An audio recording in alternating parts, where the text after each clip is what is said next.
afternoon, crew. Hope you woke up maybe a little cold, but a little amped up, because last night the South Carolina Gamecocks, in a top 5 matchup on national television, avenged their only loss of the young season in a 68-65 slobber knocker. A game played in the depths of hell at Colonial Life Arena.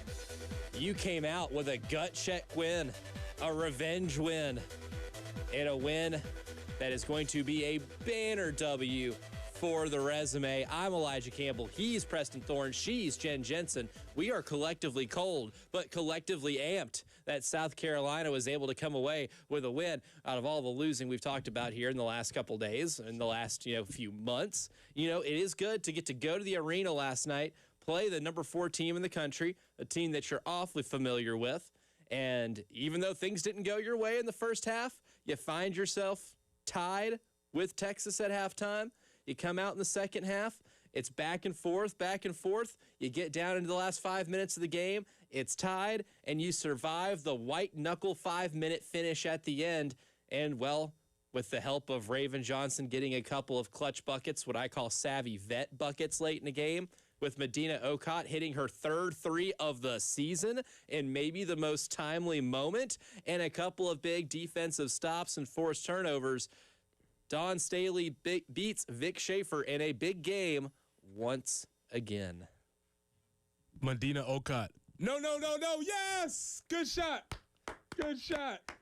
Call it the Josh Smith special. She caught the ball wide open, and you could, I don't know what it sounded like in the arena, but you could hear an audible gasp.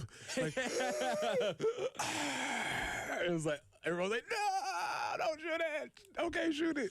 And it was nothing but net. It was. This isn't like Camila Cardoso banking in a 3 at the buzzer. She banged it, for sure. But it was she drilled it. Ooh, boy, okay. That's probably the moment where I was like, all right, maybe this is going to happen. Maybe this is going to happen. I had the feeling, yeah. Especially when Raven got the bucket. I think that was the ensuing possession, was when Raven got that bucket.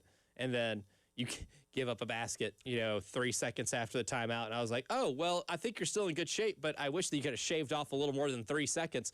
And then Raven gets the ball again, and what does she do? Get into the paint, makes a tough shot. And that was what, to me, when I was like, okay, that's fly home safely, Texas. Thanks for showing up. That being said, I know today's Friday, and usually this is reserved for 7:45 on a Wednesday. Raven Johnson, first off, check her birth certificate. That's right. First and foremost. Yep, she's in that category. But second, get on the line. Raven, what are you doing? I was like, oh no, it's gonna happen. As soon as she did it, I was like, oh no. And my whole mind just played the last, I don't know, was it 5 seconds left? Whatever the end of the game was, I could just see it happening. Like, they're going to hit this 2, they were not going to be able to get in, then they're going to hit a 3, and it's going to be, my mind went into catastrophe mode. And she knew it. As soon as she did it, she knew it. I was like, no, don't do it. The foul was, shaved off a whopping 0.2 of a second before she committed a foul. Just wanted to make it interesting, I guess. But a flair for the dramatic. Who? And I could tell it. I don't know if you can see it, but on the TV copy, you can see at the end of the game, Raven's walking to the sideline, and Dawn gives her the hardest congratulations. Like, you better be glad we won. Good job. And you better be glad we won. Yeah, because otherwise, had we not, you would have found something from Champ in your shoe. And it's not a dog toy. No. But all's well that ends well. Oh, absolutely. And when I watched that game last night, too, and the sentiment was certainly shared after the game, right? On these two teams knew each other maybe better than they know themselves. Again, since January of 2025, which is quite literally this time last year, these teams have faced off 6 times. And last night, you could absolutely tell. What Texas does a lot on offense is run a lot of off-ball screens and get their shooters running things like floppy action, which is usually when your guard starts below the basket, and both guards get a series of pin-down screens from the bigs, and that's usually getting you the ball at about 16 feet. That now in modern basketball, usually you're catching that ball at the three-point line. That takes a lot of communication. There's a lot of adjustments you have to make defensively because you're just chasing shooters off screens. And I thought Tessa Johnson and Raven did a fantastic job defensively running them off those screens and being able to make them catch it maybe in a spot where they don't want to or denying the pass in general. You could tell they've played 6 times now, right? You could tell they knew that action was coming.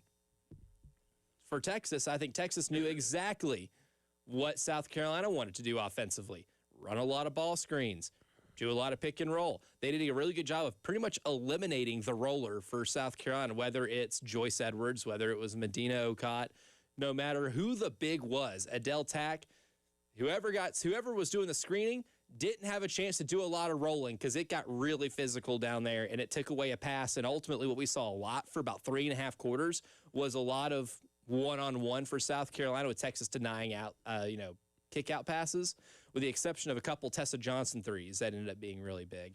But you could just tell watching that game, these two teams almost have the game plan. So it's to the point where you could just take the game plan and throw it out and say, all right, how are we going to throw something at them that they won't see? Mm-hmm. And last night, Texas full court pressing by their team the entire game. Now, normally Rory Harmon is applying ball pressure 94 feet from the basket. That's her thing, right? Out of all the players in college basketball, might not be one with more stamina than Rory Energizer Harmon. Bunny. Yeah, she's an Energizer Bunny, 1,000%. Mm-hmm. But Texas threw in a wrinkle last night that I thought made the big difference in them having a 7-point lead at the end of the first quarter and leading for almost the entirety of the first half until the very end when Joyce Edwards hit 2 free throws with 0.2 of a second left. The big difference was they were pressing with their team, and South Carolina couldn't handle it for 2 quarters, could not handle that pressure. Once they were finally able to consistently get the ball past half court and be able to kind of get into their offense, then things kind of evened out, things settled down. But for a game in which both teams combined to commit 42 turnovers in that game, and I don't think they made 42 baskets between them. South Carolina made 23. Okay, yeah, then Texas made 26. So technically speaking, they had a couple more baskets than turnovers collectively as two teams. You could just watch that and know that this is a byproduct of these teams knowing each other better than anybody else. And as sloppy as the game got at times, and as much as I know and believe that's the reason why this game was so sloppy, I kind of really want to see it again in Greenville. I think I'm at the point now. We got 2 games where they're both bangers, both one-possession games. I desperately want to see this again in Greenville. And then Vic will say, well, it's not fair because, their team, they don't have to travel as far. Oh, he made a sly comment last night, too. At the end, he goes, we'll probably see this group again, and it's going to be in the state of South Carolina again, but that's okay, which is a pet peeve of mine. Don't complain about something like, oh, but it's okay. Yeah. It's fine. It's fine. No, clearly it's not. Or Yeah, you wouldn't clearly it's mention not. it. Yeah. Clearly it bothers you a little bit, Yeah. right? Here's a little bit of cheese to go with that wine. Yeah, it's like, oh, I trust me, I'm not whining about it. I'm not complaining about it. Yeah. No, you were complaining about having to play LSU twice and Carolina twice and playing them back to back. And I had to play them on Sunday and then Thursday. And Yeah. Poor Texas just doesn't have the advantages. Everybody else appears in the SEC do. You have to do a bake sale or something to get the money up. I don't know how it's going to work. Well, all the turnovers, they could have, had a bake sale. They could have. There you go. If you were putting on the line and you took the over, you won.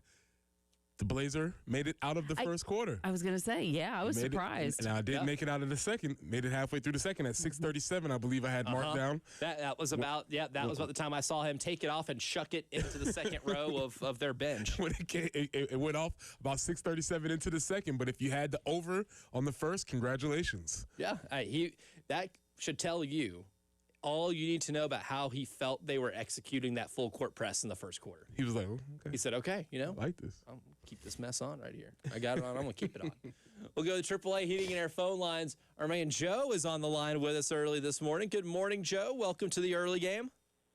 Hey, good morning, guys. Elijah, Preston, and Jen. So I watched the game last night, man, and that was one of the most fun, nervous games I watched in a while. when it comes to us. I thought the fourth quarter that we made some. There were a bunch of key moments. One of the key moments. I think it was the last 3 minutes of the game. It started out with Tessa Johnson. That last three that she made. We were down. I think we were down when she hit that shot. And then the young lady who hit that wide open three when everybody was hollering no, and then yay. Okay, and then you have the play that Jocelyn Edwards made, that last and one that she hit. That propelled us over. I thought, and then Raven Johnson was the floor general that lets everyone know why Dawn Staley put so much trust in her. I thought she had a down year last year, and I wasn't impressed with her at all last year. But this year, she is showing me why she'll probably be one of the first guards to go into the W. I loved the game last night, man. Our defense was tenacious. We had some turnovers that I wasn't used to seeing, but like you guys said, man, we played against Texas so much. We all know each other. So those kind of games like that, man, they're gonna be like that because when teams know each other like that, that's what it's gonna come down to. The team that makes the most plays in those last few minutes of the game, the key plays. And I thought the Gamecocks did that last night, man. I was very impressed with that win last night. Oh, it was good stuff. 1,000%, Joe. Appreciate the call as always, man. And to your point, too, in terms of, like, this thing was won in the final possessions. Who ends up making the plays when everything gets tight? Vic Schaefer alluded to it in the press conference last night. Apparently, there is a poem that he reads to his team called The Last Possession. Okay. And it's always about, or no, it's just one possession. And he said that really has summed up the last two times these teams played. When it came down to just one possession and you got to have it, Texas had it against South Carolina in Las Vegas back in November. And last night, you think about a lot of the adversity this team kind of had to fight through in that first little bit, and you get to the very end of the game when all things kind of became even. And Joyce Edwards, who before that bucket that Joe alluded to, she was 2 of 10 from the field. 2 of 10. And she got one to go down in the biggest way. You need one and a big possession. You find Medina Okot, again, who has only hit 2 threes on the season coming into that shot. No, yes. Call that the Josh Smith special, by the way. If you ever went to an Atlanta Hawks basketball game from the years 2008 to 2014 or 2013, anytime Josh Smith had that slow winding release for three, everybody in the arena just goes, oh. But sometimes he'd make it, and it was a huge deal. Those were fun games. But Medina Okot, when it came down to it's just one possession, knocked it down, drilled it, right? Raven Johnson on 2 straight. It was just one possession, and the player that's been here for 5 years, check her birth certificate, a player that has participated in 4 Final Fours already, gets the ball in her hands, gets into the paint, gets some leverage. The first of those 2 buckets was just amazing footwork. My God, that was awesome. Little Kevin McHale up and underside. She hit him with a Kevin McHale, a little bit of a dream shake, you know, and got the basket. That's a byproduct of trusting that player with the game on the line. And again, when it comes down to it's just one possession, South Carolina did the just one possession stuff a lot more than Texas in those final minutes. And ultimately, that's what gets us our results. But over the course of the entire game, do the 4 factors reflect what we saw? And does it tell us anything about this team's national title chances? We'll answer that question, and we'll get to Ray on the other side, too, as you're listening to the early game.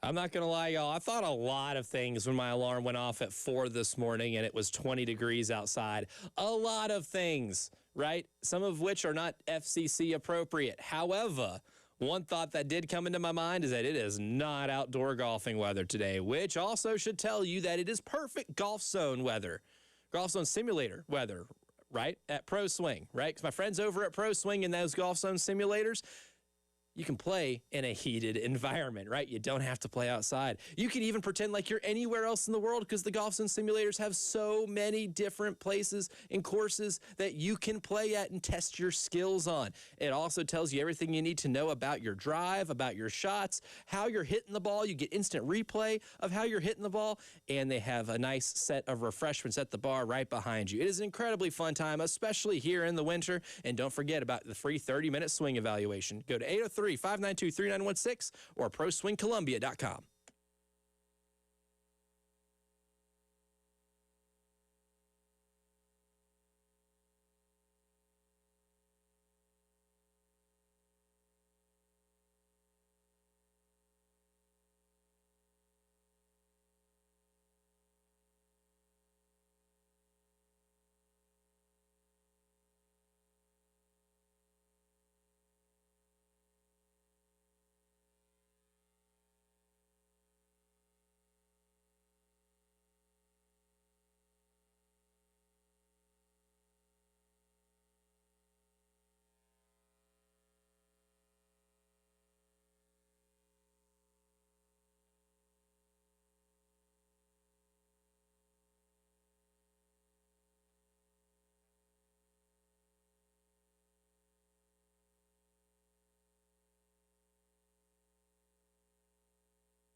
Starting off the morning with an accident, I-20 eastbound at Spears Creek Church Road.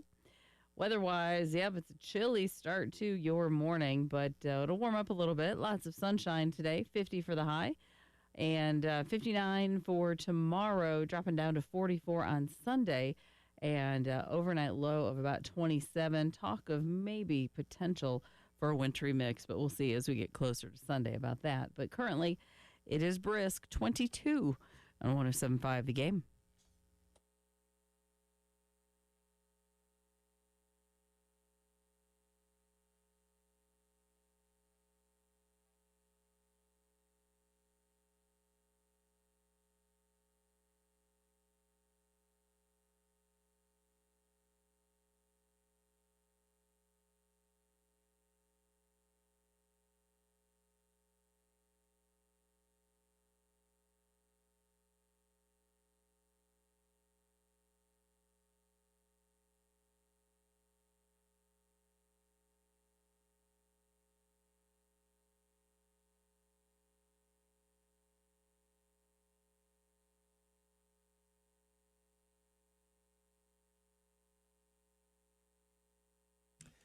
Before we get into the four factors of basketball in last night's game, and trust me, when I'm writing this down and looking at it, this is about as close as we've had for any game that has been played this year or any game that we have studied here on the early game. We'll go to the AAA Heating and Air phone lines because Ray has been waiting patiently. Good morning, Ray. Welcome to the early game. Good morning. Good morning. What a game last night. I mean, good land, the atmosphere, the crowd, the ambience. I mean, you talking about checking all the boxes. I mean, Don State and the Gamecocks, what a game. I mean, you got two top-tier teams going at it. Oh, my goodness. That's how you expect for it to go. You know, a close game like that, hard fought. Raven Johnson, that fourth period, she was so big. Mm-hmm. Unbelievable. I mean, with her as a catalyst, I think we have a shot at a natty. Now, I know it's going to be tough because UConn's looking very good. Texas is still very good. LSU's always going to be looming, so it's going to be tough. But Preston, is that arena too big for our Don Staley and our Gamecocks? I think I have an idea where you're going with this one. It is not. And there's a lot of people that feel that way, and I respect it. I really do. But I got to thinking, if we were playing in a 12,000 seat gym or whatever arena, think of the thousands of people that would be denied to see Don Staley and the Gamecocks.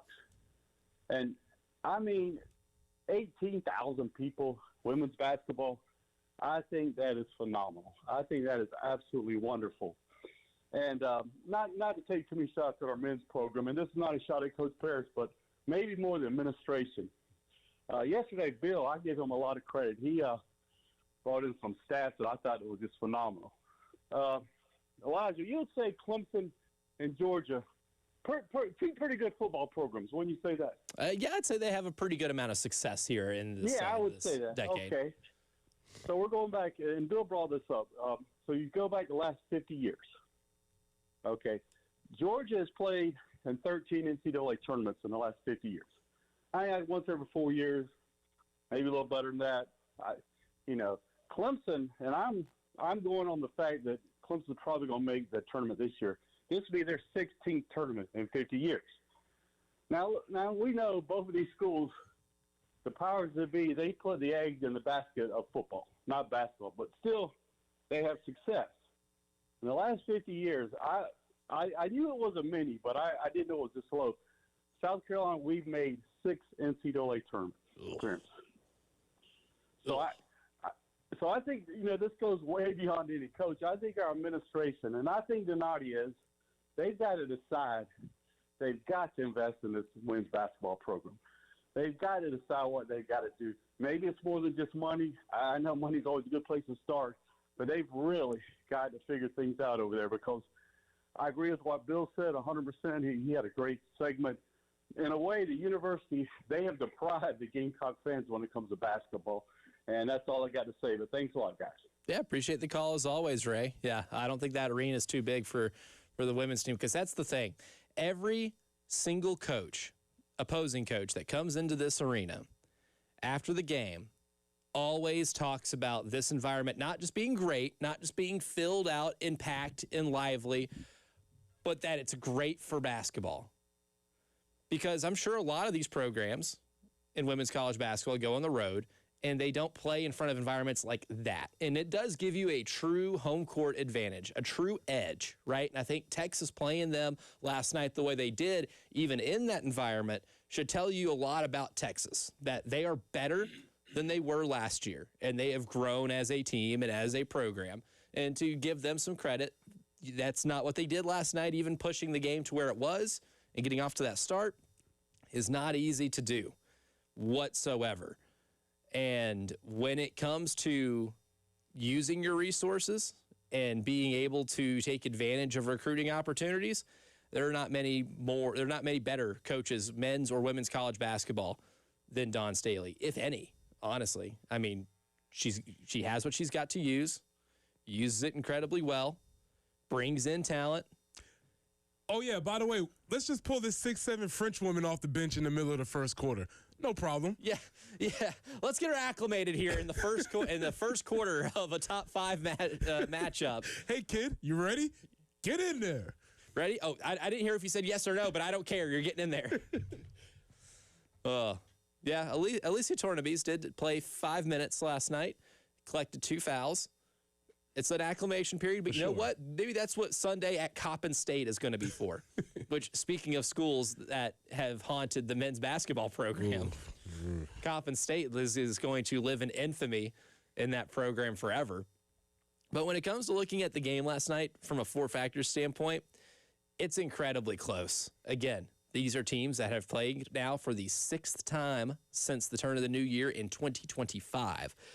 Effective field goal shooting, South Carolina with a slight edge, 48.1% to Texas's 44.2%. Offensive rebounding percentage, Texas with a pretty big advantage there. They grabbed 42.4% of their missed shots last night. And if you remember the game they played in Austin last year on Super Bowl Sunday where Texas beat South Carolina and snapped a long SEC win streak, they grabbed a ton of offensive rebounds. Well, they were using that blueprint a little bit last night too. Turnover percentage, South Carolina turned the ball over on 27.2% of their possessions. That normally gets you beat in a top 5 showdown. You know why it didn't get them beat? Because Texas turned the ball over on 29.9% of their possessions. Okay. That's why. And then when it comes to free throw rate, this was South Carolina's biggest advantage when it comes to the 4 factors. And they got to the line, their free throw rate is 0.5, meaning they got to, for every 2 field goals they attempted 1 free throw. That's what 0.5 means, right? And for Texas, it was 0.22. So it was almost 1 free throw for every 5 field goal attempts. So when it comes to free throw rate, South Carolina completely dominated that statistical category. And if you just want to look at the raw numbers of free throws, Texas got to the line 13 times. To their credit, made 12 of them. South Carolina got to the line 26. And not only did they get to the line, they made them when they got there. They were 18 to 26. Which is more important. And especially some big ones, right? Joyce hit 2 big ones whenever there were 0.2 of a second left in the first half to make the game tied, which I think gives you a little bit of a mental boost if you're going into the halftime break and it is a 1-point game or 2-point game and you're down. Mentally, you still probably feel like there's a little bit to climb. But when you go in there tied as poorly as you played in that first half, they probably felt a little more at ease, right? It's a small difference, but it might make a big difference mentally. And then when it comes to the second half, Joyce, who, again, from the field, she was 3 for 11, was not her best game at all when it comes to scoring. Again, this is a player who averages 21 a game going into last night and just couldn't get anything to fall around the basket and really seemed to struggle at times. But when it came down to hitting some big free throws late, those shots were nothing but net. And that's a sign of maturity. Not that she struggled with that before, but some players that when it's not going for them offensively, then they'll just throw away the rest of the game. And she didn't do that. And you have to stay in the game. And it goes back to what Hank said yesterday about strain. You knew this game was going to be about strain. You knew you was going to have to fight for every single possession, ugly, turnover, steal, whatever's going to happen. And to both teams' credit, you saw them fighting to the end. And I think that's what made it, though extremely sloppy, turnovers everywhere, that's what made it such a fun game to watch. Now, coming up next, we'll discuss what did last night tell us about their national championship chances, and we'll go through the list of players that are supposed to be visiting South Carolina from the transfer portal on the football side, and which one of those players do we really want to be wearing garnet and black next season? We'll discuss both of those things when the early game continues.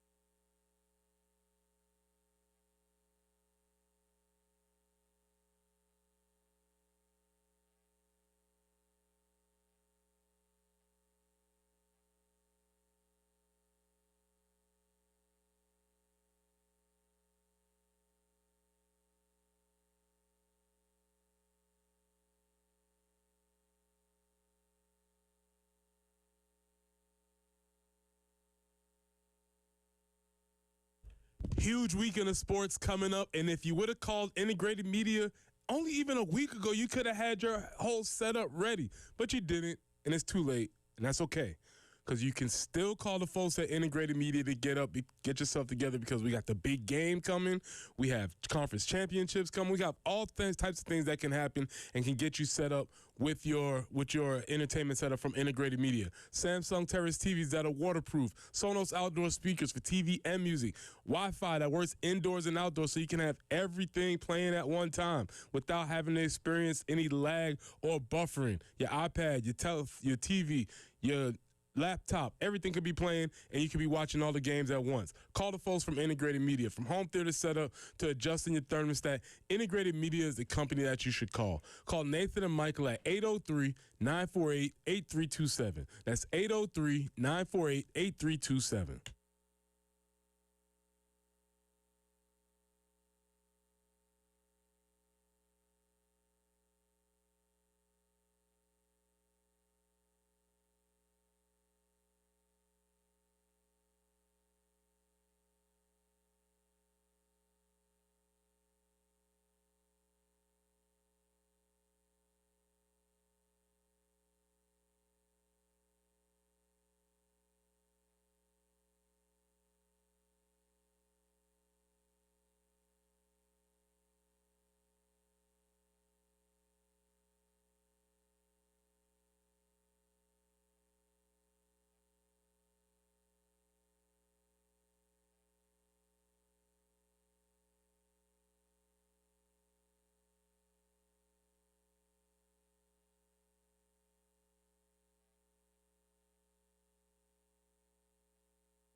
If you're headed on I-20 eastbound, right there at Spears Creek Church Road, exit 82, we do have a report of an accident. And weather-wise, it will warm up. We're going to see some sunshine today. That'll help already. 50 for the high, overnight low of 34, 59 for tomorrow, and then we drop to 44 on Sunday, and the potential for maybe a little bit of a wintry mix in there because it's going to be cloudy with some showers, and possibly could see that transition to snow every so often, but we'll approach that when we get to it. Right now, it's a chilly 21 on 107.5 The Game.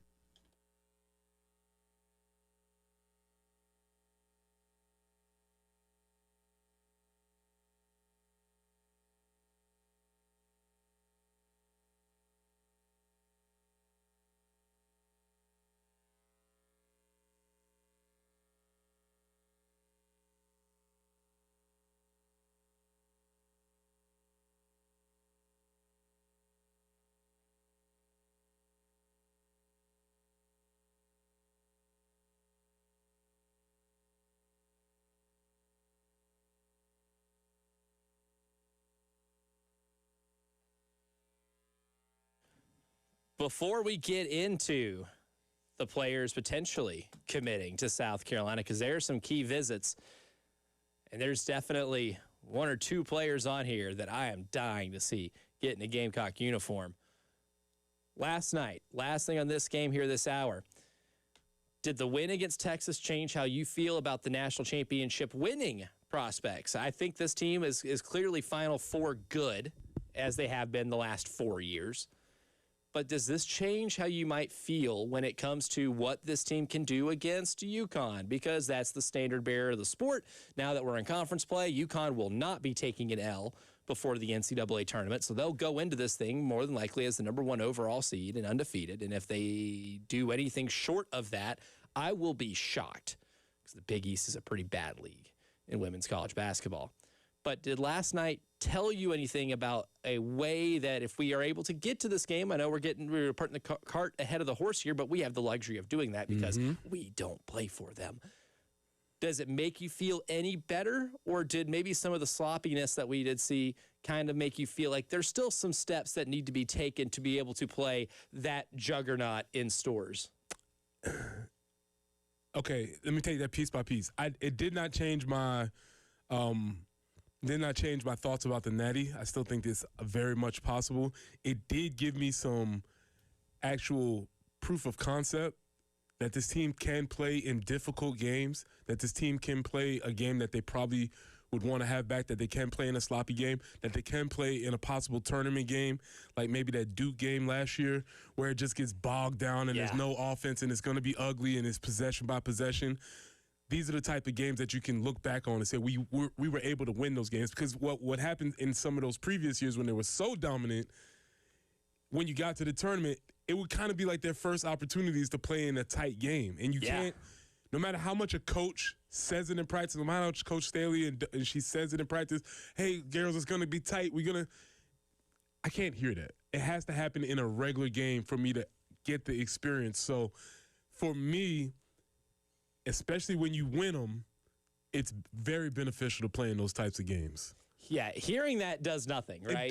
It doesn't matter. It doesn't matter how mature you are, how long you've been around. The coach can tell you all the time that it has to happen in a game for that to get through your thick skull. It's like your parents telling you something. You're not going to listen. Oh, yeah, that'll never happen. And then it happens. Until it happens, and it's like, oh, that's why you told me that. Right. Right. Sometimes you end up learning those things the hard way. So it has to happen in a game for them to get that. And it's not them uniquely. It's just young people, athletes, people in general. Yeah, a human element right. Part of this. To me, what was so encouraging about last night is you've shown that you can kind of adjust to a team that knows everything that you're going to be doing, right? Did it look pretty? No. Did that win from an aesthetics and execution standpoint? Is that going to win any awards? Absolutely not. But what it does is tell me that when the other team knows everything you're going to do, and UConn will, because you don't win all those national championships as a program, you don't become Gino Auriemma if you don't scout better than everybody else. When the other team knows exactly what you're going to do, can you still execute to a level acceptable enough to be able to win? And I think last night showed that they could, even when you're not playing your best basketball. But to that point, yes, UConn will scout very well. They'll know in theory, but Texas really knows. They know better than anybody else. It won't be to that extreme that you saw at CLA. They won't face a team that's more prepared for you than Texas has been for them. And hopefully they'll play against Texas again, and we'll see another slobber knocker of a game. But I do think that aspect is what can help me maybe not put as much stock in the sloppiness of the game, because I do really think it was a product of the teams knowing each other so well. I certainly do too. And you won't find two more teams in American men's or women's college basketball that's more familiar with each other than that right there, than what we saw in that arena. When it comes to the football side, now there are 4 players reportedly. Now there are a couple more that are coming into, like, Bucknell offensive lineman, Dara Adeyemi. We'll work on that pronunciation. That was me kind of off the cuff right there. Solid. It's a solid effort. It's one of those things. It's like, I'm going to fight through this. But the 4 that we alluded to yesterday a little bit, didn't get to go into a ton of depth with. Caleb Herring, edge rusher at Tennessee. Now that one that's a guy who was the number 1 high school player in the state of Tennessee my last year covering high school football there. I've watched a lot of Caleb Herring play football. You want this dude, right? At edge rusher. He ended up being credited with 12 stops last year, had 5 sacks, 2 in the game against Georgia specifically.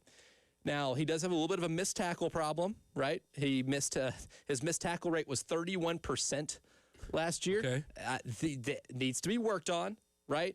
So he's still underdeveloped in that category. But from just a raw athlete standpoint, that guy has a lot of good football instincts. Christian Clark, running back at Texas, a guy who didn't carry for a lot of games, or get a lot of carries in a lot of games, but he did get 20 in the bowl game against Michigan in the Citrus Bowl, and he ran for a 105 in that game, had 4 rushes specifically of 10 or more yards. Talek Lockett, right guard, Texas State, he's a big one, 6'3", 327. Only played 277 snaps last year, gave up no sacks, 69.6 run grade, 87.7 pass grade, and did not play after the first little bit of the year because of an injury and just decided not to come back for that injury in redshirt. And then lastly, Gavin Harris at tight end from New Mexico State, had 541 receiving yards last year and had 55.6% of his snaps lined up in the slot. So out of all those guys, Preston Thorne, the one that you really, if you could only pick one for this team, the one that you hope ends up announcing a commitment with a really cool graphic made by Hayes Fawcett on Twitter, who would that be? Gavin Harris. And again, this is not Gavin Harris specifically. It's more the archetype of Gavin Harris is having that tight end slot type of dude who can open up the formations, give you a little bit more flexibility in what you're trying to do, and somebody that can make some plays in space. So that seems to be the tight end thing that they need. Brady Hunt is obviously coming back, but I'm not sure exactly where Brady Hunt fits, as whether he's an inline tight end guy or he has to figure that out for himself, I think. But some more help in the tight end room would be welcome. Yeah, it certainly would. I think that's probably where your biggest need is, selfishly. I want the Murfreesboro guy, Caleb Herring, because that'd be 2 Murfreesboro guys on the roster because Upton Belafont from Texas Tech went to Stewart's Creek High School, another high school that I covered pretty extensively back in a past life. But Caleb Herring, in terms of the ceiling, what his ceiling is, maybe the highest of all these players here on this list. And with Desmond Umazulu getting into the transfer portal, having another guy as an edge rusher, again, we talk about how important it is to have that complimentary edge rusher to Dylan Stewart, a guy who can take advantage of one-on-ones. Again, once he gets here, he's going to have to be molded into being a better tackler to ensure that once he does get to the quarterback, he can finish the play, right? He had 5 sacks last year. Imagine how more he could have had if he could just wrap up the quarterback sometimes. But I think what you have there at a base level is somebody who could take advantage of a lot of those one-on-ones. And maybe you don't put as much pressure on someone like Julian Walker to be great early. I believe Caleb Herring has committed. He has committed late Thursday night. That's why I didn't see it. Late last night. Caleb Herring has committed, according to our friends at Gamecock Central. Look at that. Oh, I'm amped. Gamecock fans should be excited. Should be very excited. I love that. So that's done. Let's go. Oh, that's great. What a big win. All right. Well, we'll react to that as well as discuss how nervous Jen Jensen's going to be this weekend, but there's a reason why she shouldn't be as nervous. We'll tell you why next.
Caleb Herring commits, and that's fantastic news for South Carolina because out of all the players in the transfer portal that you kind of looked at the edge position, now I think that's maybe the reason why Desmond Umazulu decided to not walk through that door.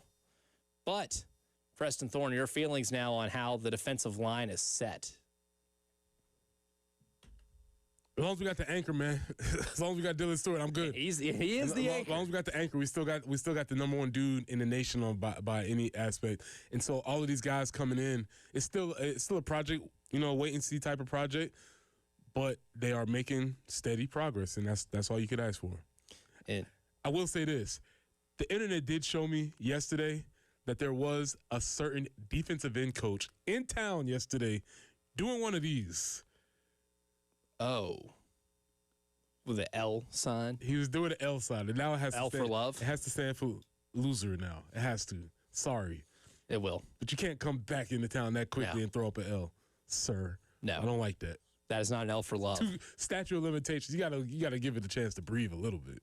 A little bit? Yeah. Absolutely. No, there's an acclimation period that has to happen after a breakup where, you're separation. Yeah. Didn't like that.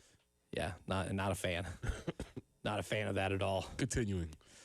Locally, our Jen Jensen is a fan of the Chicago Bears. They have a playoff game against the artist formerly known as the St. Louis Rams, now the Los Angeles Rams, have been for a little bit. But the thing about the LA Rams is that they play indoors. They play in Los Angeles. And Albert Hammond once wrote a really good song, says it never rains in California. It certainly never snows in Los Angeles. They don't play in those conditions a lot. And we talked about it yesterday, and I wanted to bring it up today. We talked about it off air yesterday. I wanted to bring it up today that Jen Jensen's worry meter might be a little lower than normally. She's got the scarf. She's got the Bears shirt. She is Bears out because she is bearing down for this game this weekend. Now, it seems like there is one thing, Jen, that Ben Johnson did during the season that his players might not have appreciated at the time, but I think they're going to appreciate when it comes down to playing in a historically cold weather game tomorrow or this weekend. I think the game's tomorrow night, right? Sunday. 6:30. Sunday. Yep. Sunday. Yes. Made him cold. Yeah. Made him be real cold. Yeah, so apparently Ben would not break out the heaters for the players during practices, right? So a lot of times you'll have portable heaters, or they'll have heaters where players can sort of stand around when you're not in the game. Because even as efficient as practices are, there's still a lot of standing, so they would have the heaters out there, and apparently Ben Johnson would not break out the heaters, and the players complained. And they complained, and they sent you send your vets to complain about things, or you send Caleb, like the highest paid guys. Like you send the guy who has the most. It's like, Caleb, go ask him, please. Hey, you make more than the coach. How about you go ask him yourself? Or you tell the coach, this is what we're doing. Yeah, and apparently that was the thing. And so now they are acclimated to this. And as you were saying that, I was thinking about Stafford. Played in Detroit. He's never played, but they was indoors. So he's never played in the cold. He hasn't traditionally played in cold weather, and also old and cold don't work well together. No. It's not a great combo. I remember Brett Favre's last pass as a Green Bay Packer getting picked off against a wild card New York Giants, a scrappy, 9-7 New York Giants team in an NFC title game that ultimately led to a Lawrence Tynes game-winning field goal, and that Giants team may or may not have pulled off the biggest upset in Super Bowl history after that. But Brett Favre was old. It was cold. And his arm snapped off after that throw. Yeah. You could hear it. Yeah, on the broadcast. It was disturbing. But does this edge that the Bears might have in this game in terms of being prepared for this, having a team I think that's built to be able to do this, does it make you feel better about their chances of winning? Does it affect the Jen Jensen nervous meter for this game? I think a little bit, because I think it's going to be bitter for everybody. I think about the fans. Do we have any numbers? Yeah. I'm just ballpark. Around 10 before the wind chill. Oh. And they could have, what I'm seeing is wind gusts of up to, 15 to 20 miles an hour winds coming right there, because that's right on the lake, so it's already cold there to start with. But Yeah, so you add that in. So it could be negative numbers as far as the wind chill is concerned. That's just stupid cold. I'm a fan. I don't know if I'd sit out in that. I just don't think I would. That's just so. But the rabid Bears fans, I mean, they'll be dressed for it. You'll see their eyes, and that's it. Right. That's what the beer blanket's for. Right, exactly. Probably a lot of consumption of beverages beforehand to try to get them a little warmer. But I feel better about it just because I think it's going to be hard to play. That's Very just difficult. stupid cold. Yeah. So I don't know. Going to be very difficult, but I think that might be the game I'm most excited for this weekend. We're going to rank in the second hour the watchability of these games and rank them by which ones we're most excited for. I think that one might be number one for me so far. Yay! Hour number one is in the books. Hour number two coming up. We'll continue to discuss Gamecock transfer portal and also the New York Giants. Congratulations. You won something, and it may be the offseason. We'll tell you why next.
I-20 eastbound at Spears Creek Church Road, the right lane is currently blocked. So do stay left if you're approaching that area. That's around exit 82 on I-20 eastbound.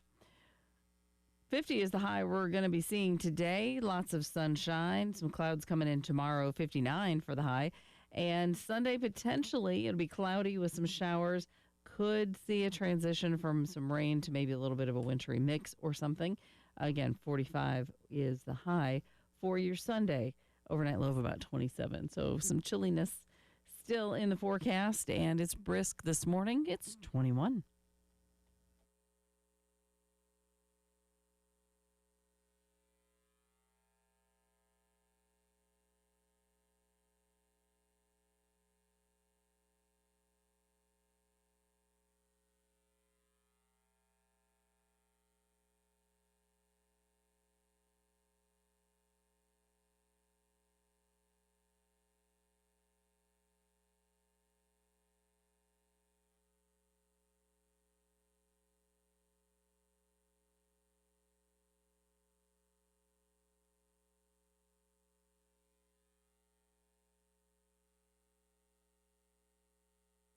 Hour number 2 of the early game starts right now. I'm Elijah Campbell. He's Preston Thorne. She's Jen Jensen. We've been celebrating South Carolina's big win over Texas last night in a top 5 showdown and getting you the latest from the South Carolina Gamecocks in the transfer portal and breaking down the NFL playoffs. And in the third hour, we will be talking about the national championship game because just kind of dawned on me. We're not going to, next time we come into this studio after today, we'll have a national champion crowned in college football and officially put a bow on the college football season, which came and went way too fast. Yeah, if you tune in on Monday, guess what? We're not going to be here. We're not going to be here. It's a federal holiday. We're not going to be here. So that gives me all day to be able to sit and just wait for the national title game, which it says is going to start at 7:30, but we all know it's going to kick off at like 7:52. Yeah. It's going to make me really annoyed. At least ESPN gave us the courtesy this year to say kickoff will be at about 7:52. To at least tell we appreciate that. However, I wish they put that when you go on like ESPN.com or when, media outlets say the game time. I wish they would just say 7:52. Approximately. Why don't they say the game is at 6:50 so we can have it at 7:30? I'm 100% with you. Can't we start the shenanigans early so that the game starts at 7:30? My biggest complaint when it comes to the college football playoff, and it's not just the college football playoff that's guilty of this too. There are a lot of other There's a lot of sports. that are guilty of this, where the coverage time is kind of confused with the actual kickoff time. And I sat on my couch last Friday waiting for Oregon, Indiana to start. And I'm like, I was told we kick this thing off at 7:30. It's 7:47. And we're just now putting boot to leather. You know what? It would be great to have known. Did they really say that it was kickoff, or they just said time of the game is 7:30? And that's my thing too. When you say time of the game, when it's 7:35, I expect game to be being played. Correct. Maybe it's just an old man complaint, but at the same time, I got awfully curmudgeonly. Well, yeah, because you set your, okay, I've got all these things I want to get done, but by 7:30, I'm done because this. I could have eked out 20 more minutes of stuff. Yeah. Exactly. And I'm one of those, like that night, I was just, sitting on my couch reading, and I can't do it if there's a lot of noise around. And I have to, zero in. I can't have too many outside noises. And I'm, going through this book that I was really into, and I was like, the game's starting right now. Let me put a bookmark in this. And I'm sitting here just like, I could have gotten 20 more minutes of that. Irked me. Just irked me. But you know what starts on time? The early game. We're 6A to 9A. That's right. We started 6A. Yes, we do. If we came in, at 6:35, we'd be out of jobs. Correct. Yeah, we start at 6. Yeah. We start right at 6 every single morning and take you up until 9. But we're also continuing to talk about the transfer portal. South Carolina did get Caleb Herring, and now what I wanted to discuss, though, yes, that's a big get because it fills an extra position of need. Get a little more depth in that edge rushing room, have some competition for that opposite edge rush position of Dylan Stewart, which is awfully exciting because I feel like that's the most maybe underrated position on defense because, yes, Dylan Stewart's great. Who can you get that you can trust to win those one-on-ones on the other side and continuously harass the opposing team's quarterback for next year, well, Caleb Herring's going to have his chance to be in that Brian Thomas Jr. position, in that Kyle Kennard position. And we'll see if he can, throughout the spring and, fall camp, be able to establish himself as that guy at that position. But I want to take a look at the class as a whole, because now, according to 24/7, South Carolina has the number 18 transfer portal class in the nation, and they still have some work that I know that they're working on. There's still some targets that they have that are still out there, so this number can go up, right? Can it go down? Probably, depending on, we'll say, because Michigan, Oklahoma, Tennessee, Missouri, and Florida are right behind them. Maybe if they get a couple of, 3 or 4 stars, it kind of skews rankings a little bit. But at the beginning of the transfer portal period, if I had told you they did a mass exodus on the offensive line, so you have to get a lot of offensive linemen, you're able to bring in 18 commits, and you were able to get a top 20 transfer portal recruiting class, how much differently would that have made you feel going into this upcoming season, even though it's a long way away, knowing that you were able to keep Lenore Sellers, keep Nick Harbor, keep Dylan Stewart, and now have a transfer portal class that, as here we sit in late January, is top 20 nationally? You have to start with retention. I think any job always starts with retention. Like, can we keep the people that we want to keep? Yes. And I think they were successfully able to keep all the people that we wanted to keep. The only one that was like, oh, man, that's tough, was Josiah Thompson. And guess what? He went into the portal, came back, made a U-turn. That's right. Didn't like it there, right? Turned around and came back. Said, make a U-turn at the next light. Came back around. So I would say that I would not have expected it coming off the way the season ended, the way that things were going, the sort of the feeling around the program. They have definitely been able to change people's perspective on what they're looking forward to, or even, let me even say, looking forward to the spring. Whereas after that 4-8 season and the way it ended, I was like, man, let's just end it all. Right. Right. But now it feels like, okay, there's something to look forward to in the spring. And I'm all for just drumming up enthusiasm. Man, I love that even in a down year, if you can get at least people excited and get them to come back to games, which there's a baseline of what excitement's going to be, because anytime we get to July, even if you don't have a great outlook on the season, there's that hope springs eternal feeling whenever it comes to a first week of a college football season. But when you're 4-8 and you disappointed last year the way that you did, again, we've talked about it ad nauseum this offseason, where, yes, you were a preseason top 15 team. You had all these returning players that were stars, and you're coming off of a 9-win season, and you're looking to make the next step. Your entire program's mantra was further, right? You wanted to go further than you did last year and build upon that success. And then when you don't, and it happens in the manner in which it did, it could be really easy to be down and discouraged about the program. But to Shane Beamer's credit, I think he landed on some hires. I think hiring of Kendall Briles makes a lot of people intrigued and excited. You got a good combination there.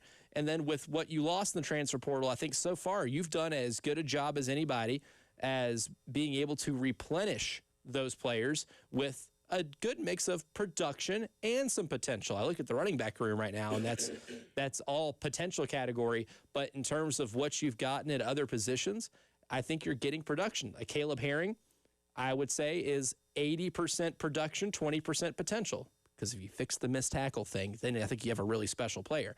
But there was a lot of production when he was at Tennessee. Yeah, you want to. That's something that we talked about, because everybody is on a prove-it deal this year, and that's the players, that's the coaches, that's the staff, that's Shane. We got to get this thing right, and right now, because we don't have a lot of time, especially when you put together all of the things as far as men's athletics is concerned, as far as the record in conference, the non-competition. Football has to get right now, because it's not, though people are feeling okay right now, it's not going to take long with any disappointment before people go right back to it. So I think acknowledging the truth of the matter of everybody being in a high state of urgency this year, and them being able to bring those players in, is a sign pointing forward. Would you say South Carolina is winning the offseason? Yes. Yeah, for sure. I think I would too. I think if you take into account what you lost, what you gained, who's coming back, making coaching hires whenever you had to at all different positions, right? Whether it be position coaches, an offensive coordinator. I think you have made some upgrades that should make you feel a little bit better about next year. And if you're able to still retain that enthusiasm, especially with a fan base that got, rightfully so, frustrated with how the team played and showed up in certain games, I think you can consider that winning the offseason. Yeah, I mean, they upgraded at every coaching position, asterisk defensive end, yet to be seen. Yeah, because TBD. Despite him being in town throwing up the L, I don't like that. Don't like that. Don't like that. But he was a very good coach. He was a very good coach. Which is why he got hired away. He was a very good coach. And the coach coming in, Deion Barnes, is a young coach who's proven, but he still has some shoes to fill. So that's the only one I would put an asterisk on. Every other single coach, position-wise, dramatic upgrade. And so I think that's where I personally start with winning the offseason. And this is where college football and the NFL are going to differ, right? We're talking about one team. Did they win the offseason? Did they lose the offseason? Meanwhile, we have a national championship being played in a few days. Well, the NFL, the offseason for a lot of teams has started already. And I think you can automatically consider the Giants early contenders for winners because they hired John Harbaugh. And that was the big news in the NFL. At this point in the offseason, the only way you can win or lose is retaining coach, right? Coaches. If you like them or you retain them, you're off to a good start in your offseason. If you make a bad hire, you're off to a bad start in your offseason. And the New York Giants are really bad. There's a reason that when they played the Raiders, people were invested in that game, not because there was anything on the line in terms of the playoffs or a postseason picture or anything like that, but essentially the loser of that game was going to get the first pick in the NFL draft. The Raiders lost that game, secured them the number 1 pick, but the Giants have struggled mightily last year. It did not go, obviously, the way they planned. They're still in a rebuilding phase, but I said it when the Ravens fired John Harbaugh, that the winner of the NFL offseason could be whoever is able to get that guy's services to be the head coach. And congrats, New York Giants. I think you are an early offseason winner. Can I pose a little bit of a counter argument? Yes. Okay.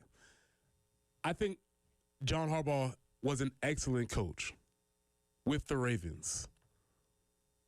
However, he's only been an excellent coach with the Ravens for a long time. 18 years, I believe it was. Are we sure that excellence will carry over from the Ravens to the Giants? It might not look excellent right away, but what John Harbaugh can be is a floor setter. Okay.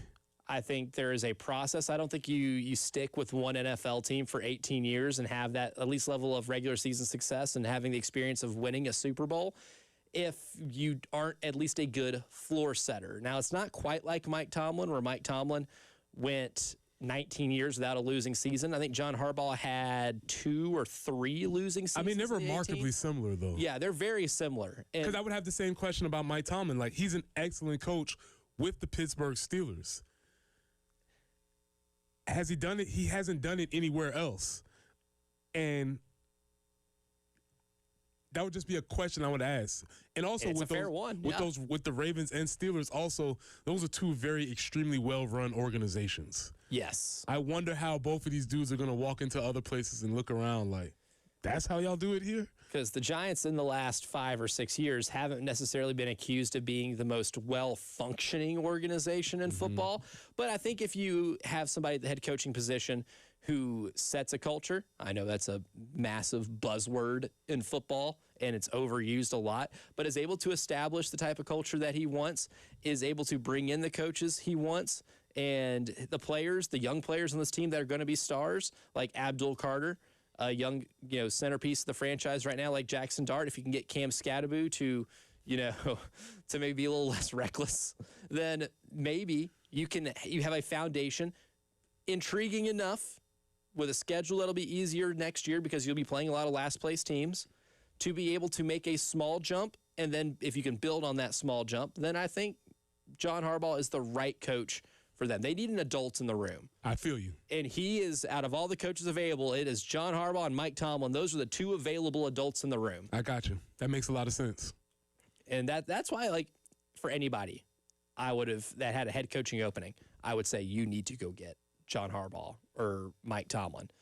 I'm telling you, the whole adult in the room thing is massive, and look no further for an example than what Mike Vrabel's done in New England. Am I saying the Giants are going to go 14-3 and be the 2 seed in their conference next year? Absolutely not. But I do have John Harbaugh kind of in that same vein as a Mike Vrabel. Mike Vrabel never took the Titans to a Super Bowl, but he got them pretty close, and he raised a floor for them until it did kind of crater out, until they kind of, took a shovel and dug a little bit. But he got a fresh start somewhere.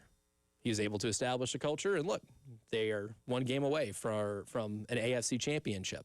But coming up next, it's the early game morning meeting. We're going to revisit our portal draft results from yesterday. How did you guys vote? And we'll also take a look at the men's game on Saturday because they got to bounce back from that game the other night, and they have to do so at Auburn. We'll break that down next.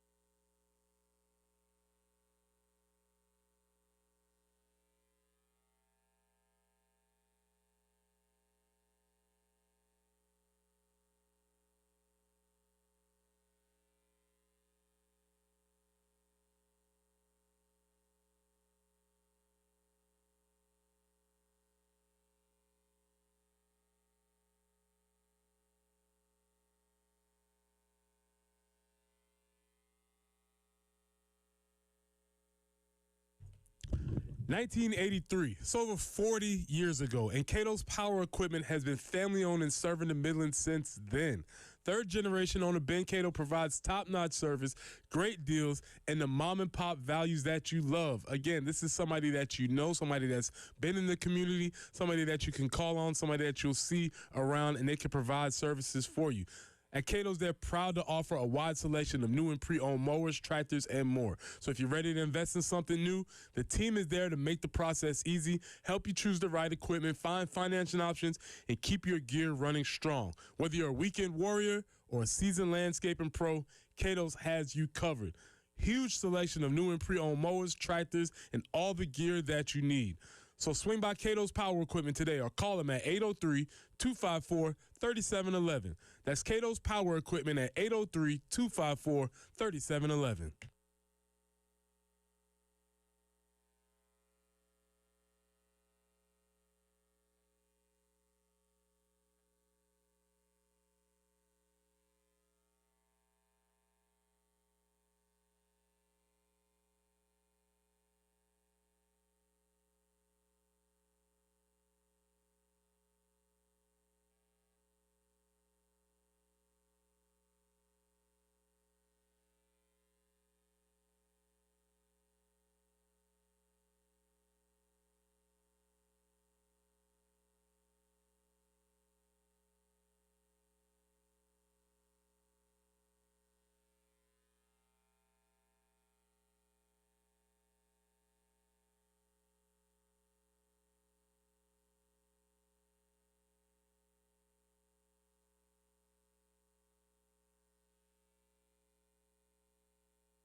I-20 eastbound at Spears Creek Church Road. That would be exit 82.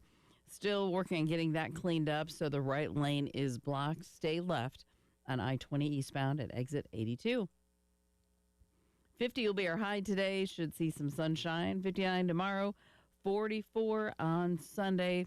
They say there's a potential for a wintry mix. We'll just have to see. But definitely going to be colder for your Sunday. And it is cold this morning. 22 on 107.5 The Game.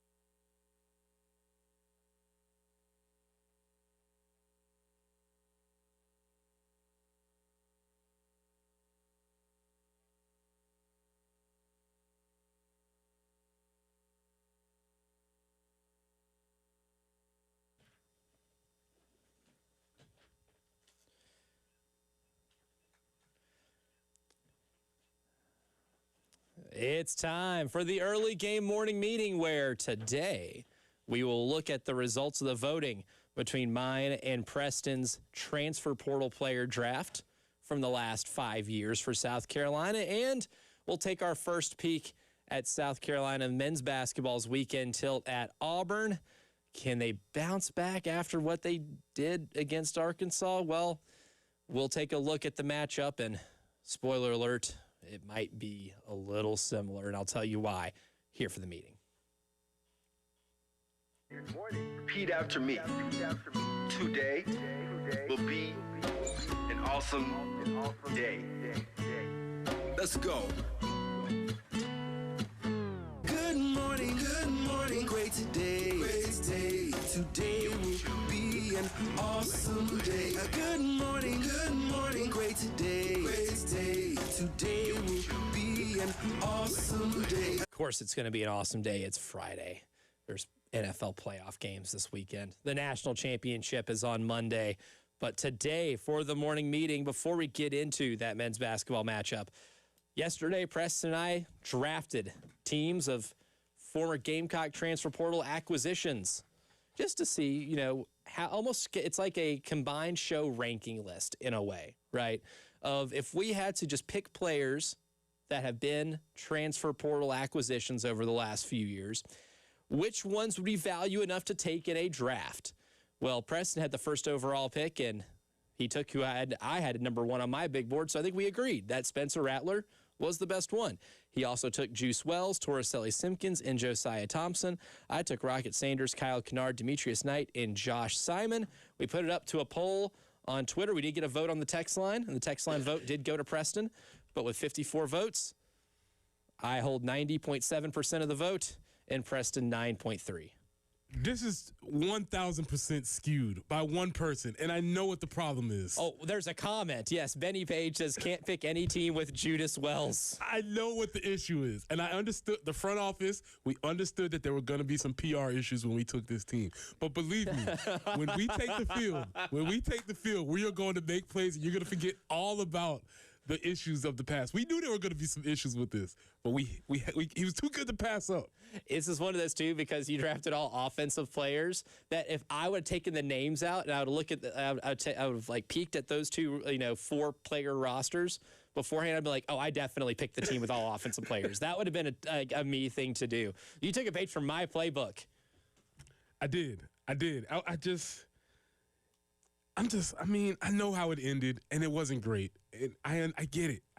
But did you see that screenplay against Georgia? It was pretty sick.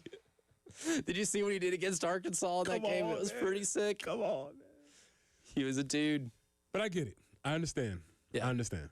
But we also had a comment, too, on Twitter. It says, Preston got the best player, Rattler, but then he said, I had the best overall squad. A luxury of getting picks 2 and 3. I think that helps out a lot. But I think if you polled, South Carolina Gamecock fans, too, I think that sentiment probably is, shared, that the most pivotal transfer portal get that they've been able to land has been getting Spencer Rattler. And obviously that shows the importance of a transfer portal quarterback market.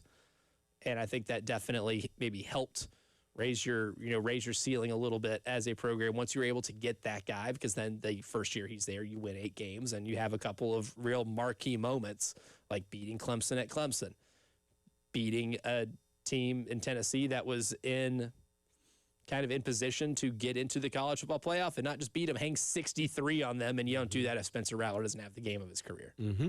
So I think that sentiment shared pretty well among the fan base. But on Saturday, if you have YouTube TV like myself and Preston, big YouTube TV show here, you'll be quad boxing, I'm sure.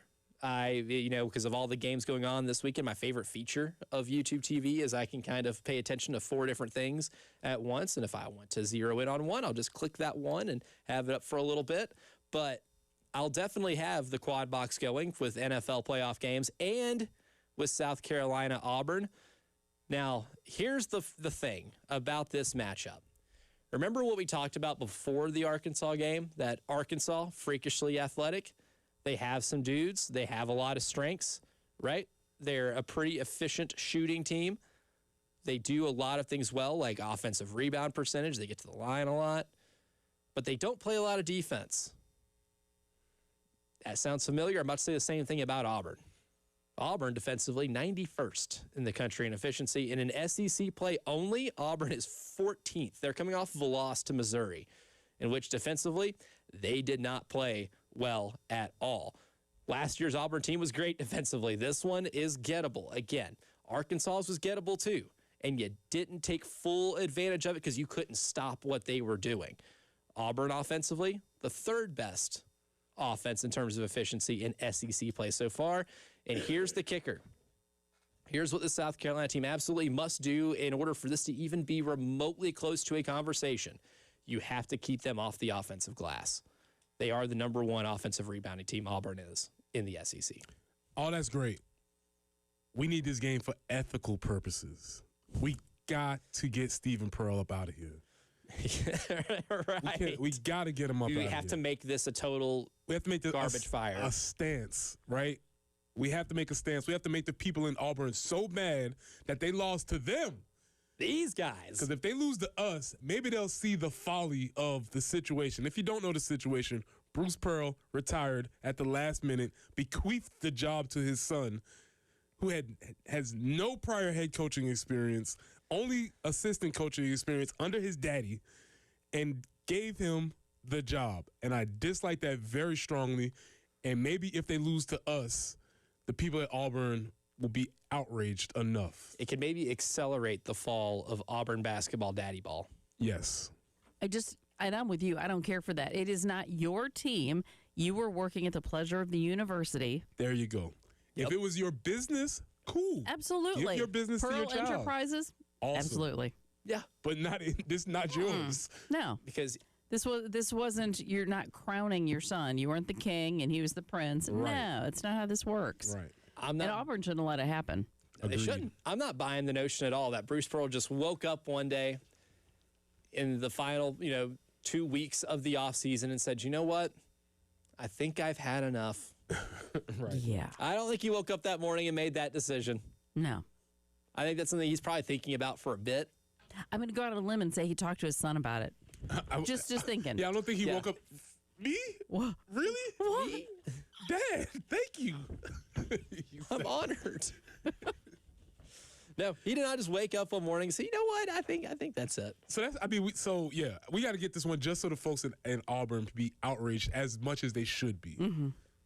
And this happens in college basketball, pretty frequently. Bo Ryan did this, within the first couple of games of the season at Wisconsin, so Greg Gard could get the job. And now, to Greg Gard's credit, he's still the head basketball coach at Wisconsin. Tony Bennett at Virginia did it. To get Ron Sanchez that job, and, that lasted a year. Definitely don't like it when they do it, but there's the extra layer of... It's his son. He gave it to, I think, is the ultimate, okay, guy. Okay. Well, a loss to South Carolina could certainly kind of accelerate that. So, South Carolina, Lamont, there's more writing on this than you think. You have a moral duty to do this. But coming up next, with those NFL playoff games this weekend, which ones are the ones we're most exciting for? Well, we'll rank them by watchability coming up next here in the early game.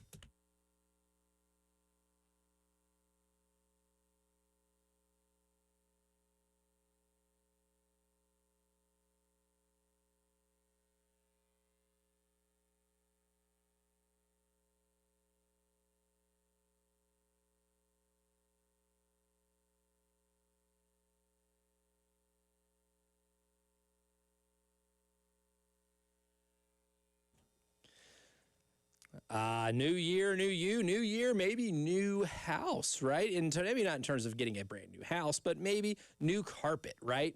And if that's the kind of your thought process, if you're still kind of recovering from the holiday and you're still kind of maybe a little behind on some things in the house, like cleaning those carpets, well, Zero Res Carpet and Air Duct Cleaning, my friends that I have been talking about for a long time here, are here for you because they've got a really cool New Year's sale going on right now where you can get 2 rooms of carpet cleaned for only $139. And then all you got to do is mention my name, Elijah Campbell, 107.5 The Game, and you'll get an additional 2 rooms cleaned for free. That sounds fantastic because you know what? If you can clean 4 rooms in my house and take that off my plate, I am going to be relieved. So take advantage of that deal today. Spots are lining up fast, so schedule online at ZeroResColumbia.com.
I-20 eastbound at Spears Creek Church Road. Stay left as the right lane is blocked as they work to get that accident cleared.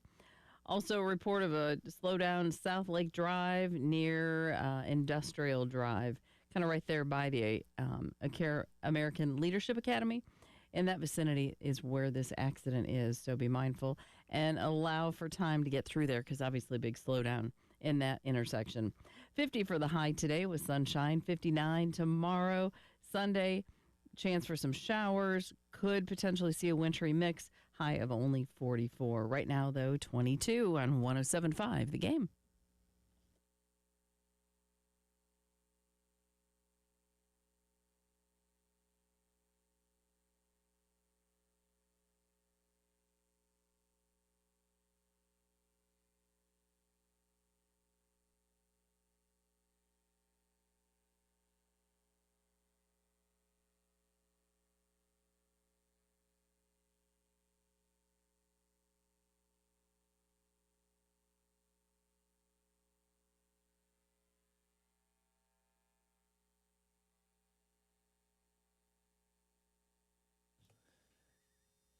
Is it the best weekend of football every year? I don't know. It's Preston's favorite. I think conference championship is my favorite because it's just 1 day, 2 games. You get the best doubleheader that you could possibly get. But if your vote is for the divisional round where it's 2 games on Saturday, 2 games on Sunday, I can't say I blame you. Quality, quantity type of thing here, but it's high quality. Yes, it's a maximum, and I guess I go back and forth between which ones. But ultimately, you just settle on, man, the NFL playoffs always delivers. So they call it the mailman. Absolutely. It's always going to be excellent. So this is a great one because there are a lot of games, but then the intensity of conferences, like, it's crazy. Oh, it's fantastic. And we have 4 games this weekend. The Bills are in Denver to face the Broncos. The Niners are in Seattle to take on the Seahawks. That's Saturday, that Bills-Broncos game at 4:30. Niners-Seahawks at 8. And then on Sunday, 3 o'clock, Texans at Patriots. 6:30, Rams at Bears. For our viewing guide, we're just going to rank the games in terms of watchability, what we're most excited for, right? We have 4 great matchups, but some matchups stick out more than others. Do we want to go bottom to top and reveal number 1 last? That's how I like to do things around here. Number 4, I had Seahawks 49ers. Now, I think the Seahawks are the best team in this, the best well-rounded. Maybe the one with the fewest holes. Now, just the way the NFL is structured, it's almost impossible to abide by the salary cap and not really mess up your future prospects without having a hole or 2 here on the, on your roster. But I think the Seahawks are probably the most well-rounded team. Sam Darnold apparently has an oblique injury and is questionable. However, Adam Schefter did say that he expects Sam Darnold to play. Buddy, it's the playoffs. I think you should probably suit up and give it a go at the very least. That's happening. That's happening. As good of a game or good as a matchup as that is, I think the 49ers are still limping to get into this game. And the fact that they are playing in this game and won last week, I think is a testament to how good of a coaching job Kyle Shanahan has done this year. And if anybody decided to vote him for Coach of the Year, I wouldn't have a problem with that whatsoever because of that. However, the way their defense is limping in here, as good as they've played, offensive weapons, George Kittle obviously tore his Achilles. He's not going to be playing. That's a big loss. Trent Williams should play, and I think that's a big factor for the Niners. So I think that's one of the reasons why they'll score more than 3 points, unlike they did when they played in Week 18. But out of all these games, this is the one I feel like has the chance to get maybe the most out of hand. Yeah, it could because they've already beat them up, right? They've already done that, and that's something that's already happened. Also, the idea, this one feels, and maybe it's because they're in the same division, but it feels like a regular season game. It just feels like they're meeting again for a regular season type of game. So I'm with you with the 49ers versus Seahawks being number 4. But shout out to Nick Emenwari. Yep. Has an opportunity to advance in the playoffs in his first year playing on that defense. So that is something and Ernest Jones also. So that's something I will be paying attention to. But that one's at the bottom of the stack for me. Now, for Gamecock fans, that may be number 1 for you because of Ernest Jones and Nick Emenwari, and I would not blame you one bit. Those are 2 very key cogs on what I think is maybe, again, the best overall team, second best maybe defensive unit here in these playoffs. Number 3, I got Patriots-Texans. Okay. Because we have great offense from this season. Now, Drake May did not play his best at all against the Chargers in the wild card round. Didn't matter because the defense only surrendered 3 points and completely beat up the Chargers at the line of scrimmage. But does MVP candidate Drake May in his first playoff run play that defense, which sorry to the person who tweeted it because it was a banger of a tweet. It was really funny, but they described the Texans defense as having 11 Velociraptors and they all have machine guns. That is what the Texans defense played like against Pittsburgh on the road. There's a reason they're the number 1 overall defense here in the NFL this season. That specific matchup between Patriots offense and Drake May, who might win his first MVP, it's really between him and Stafford, I think, in terms of who's going to win that. On the other side of that Texans defense with that defensive-minded head coach and D'Amico Ryans coaching against that football mind and Mike Vrabel, awfully intriguing. I understand how some people may not be intrigued by this game, but it's kind of like cilantro. Like either you like it or you really don't like it. Because this game has the potential to be 10-3. Tastes like soap to some. Yeah. This game could be 12-7. It could. 9-6. Absolutely. And your boy will be sitting there. I expected this to be number one on your list, in all honesty. I'm just rolling with your list. I would say your boy would be sitting there extremely excited to watch this game. So that is a game that I have pretty high on my list, but I understand that it may not be for everybody. Because I don't know how much I am excited by the idea of C.J. Stroud against the Patriots defense. And I think the overall dichotomy of this thing being a rock fight is why maybe I can't commit to it being higher than 3. Understood. Now, you're number 3. My number 3 is Rams versus Bears. Ooh.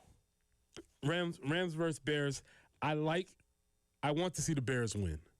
Not only for our radio family here, but maybe this is just going to be the end of Stafford. I mean, he's been around forever, and this could be the thing where he ends.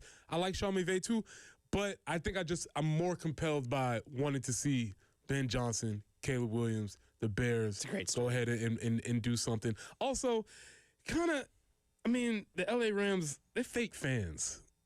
Yeah. They don't really have a fan base, and they're just not. There's nothing behind them to me. So that would be my third game, going with Bears Rams. If you had the option to move them back to St. Louis, would you do it? I don't know about that. I mean, they lost 2 teams, right? So there's an issue in St. Louis.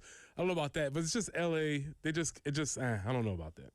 Now, number 2 for me, Bills Broncos, because the Josh Allen element and the Bills element of this, obviously a tortured franchise, losing those 4 straight Super Bowls in the early 90s, having some really good teams, having your franchise quarterback in Josh Allen who won an MVP. Now you have a chance to go into a playoff where the big bad wolf is not participating this season, and it's now do or die for that championship window. That storyline is so intriguing to me.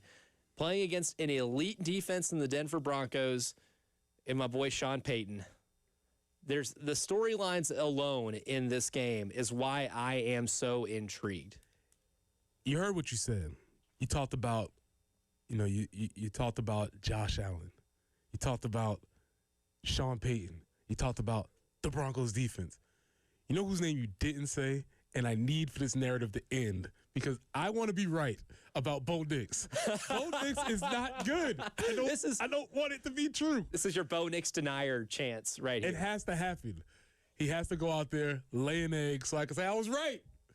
But I fear that if this happens. What if he does it? Oh, man, that's going to be really difficult. So I am extremely intrigued. That's actually my number 1 game.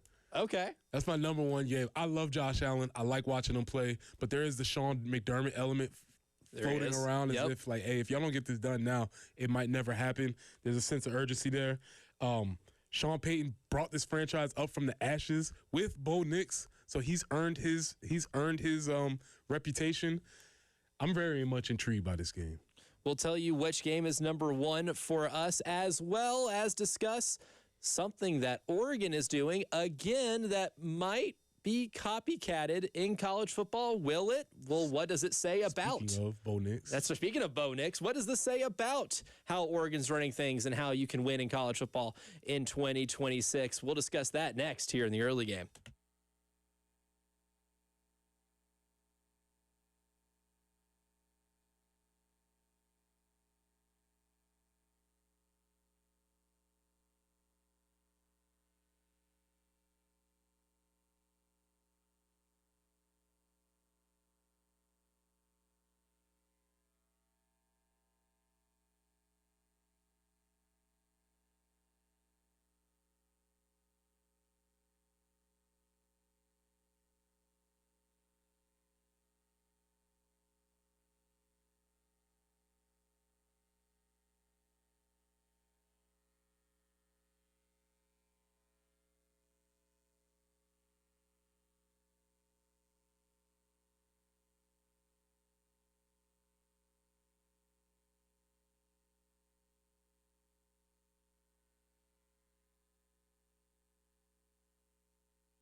We're discussing our most watchable games in the NFL this weekend. My number 2 was Bills at Broncos. It's a storyline fest. Now, Preston Thorne's number 2. I think at number 4, you had Seahawks 49ers. Number 3, you had Bears Rams. Number 2, Texans Patriots. Because it's going to be an absolute slugfest. Yeah, I mean, the defenses are going to be awesome. They're running around. Rarely in big NFL do defensive coaches get any shine, right? They don't. It's always about the offensive mastermind. Oh, he's a brilliant guy. He's literally just see him on the whiteboard. But now you get a chance to see D'Amico Ryans, Mike Vrabel. I like Mike Vrabel's style, everything about him. All you got to do is Google what that man said he would do to win a Super Bowl. Pause. Yeah. Let's just say I wouldn't do that for anything. just Google it. Also, don't Google it at work. That being said, I just like both of these dudes, man, and they've gotten things done in different ways, but they're cut from the same cloth.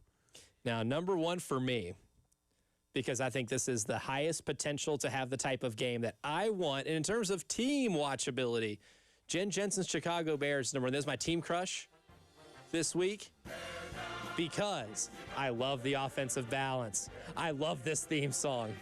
Caleb Williams made one of the greatest throws I've ever seen, and he's really coming into his own, not just as a good starting quarterback, as a bona fide superstar in the NFL. And maybe on the big board of coolest celebrations, because the Iceman deal, that is cool. It's pretty good. That's cool. And give me Caleb Williams versus Matt Stafford. That's cool. I don't care if the Iceman celebration actually has manifested itself into one of the coldest games in NFL history, because that's what's going to happen. But I want to see these two offenses play in those elements. Give me all of that. Okay. I get it. It's going to be fun. Now, to get football technical really quickly, there was a clip about where Tom Brady was talking about how you alter your mechanics to throw in these bad weather type of games. And that was really cool to hear. Good analysis, yeah. That was really cool to hear. Stafford, this is where maybe Stafford's age catches up to him, because he was known to have a fastball, but he's older now.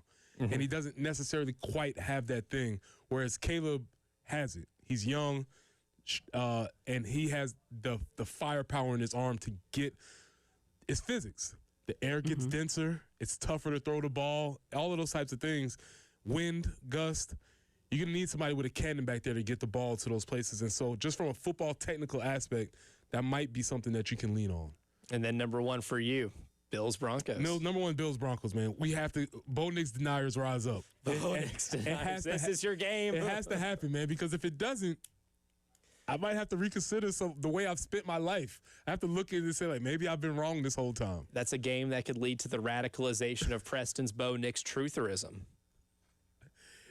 The pendulum could swing. It may have to happen, but I've spent my life denying this man, and I might have to face the light if they win this game. That should cause for a pretty good conversation on Tuesday if that ends up happening. But before we get out of here, too, I wanted to discuss one thing that came into the news. Obviously, Dante Moore was somebody who was supposed to be maybe the second quarterback taken in the NFL draft, projected to maybe be a top 10 pick. He announced he's coming back to Oregon. And this is the second time now, because Dylan Raiola is going to stay at Oregon, the second time now that a 5-star blue-chip prospect is electing to basically sit out a season and use a year of eligibility to sit behind somebody ahead of them, right? When Dante Moore committed to Oregon, he sat behind Dylan Gabriel, and I think that panned out pretty well for Dante Moore, clearly, because of what he could have been drafted at for this upcoming NFL draft. And now Raiola is electing to do the exact same thing with Dante Moore announcing that he is coming back. This is exciting. Exciting if you're an Oregon fan, but I think this is obviously an ode to the NIL era, right? The idea that I can be financially stable and secure, have options to make that choice, is only because of the economics involved in college football now. If you're Dylan Raiola, do you stay? Like, is that something that you would have done? I don't think I would have done that. I don't know. That doesn't seem like what I was trying to do. Puts a lot of pressure on your last year of eligibility unless he redshirts, unless he decides to redshirt, which he could do in theory. I think it'll take a lot of, like, really soul searching to decide, like, I want to sit back, take a year off essentially and come back the year. I don't know. I'm not sure if I would have done that. Yeah, I don't know if I would have either, but maybe it does help. It certainly helped Dante Moore because what he was at UCLA was incredibly inconsistent. He sat behind Dylan Gabriel, learned the offense, was able to watch somebody who then became an NFL quarterback.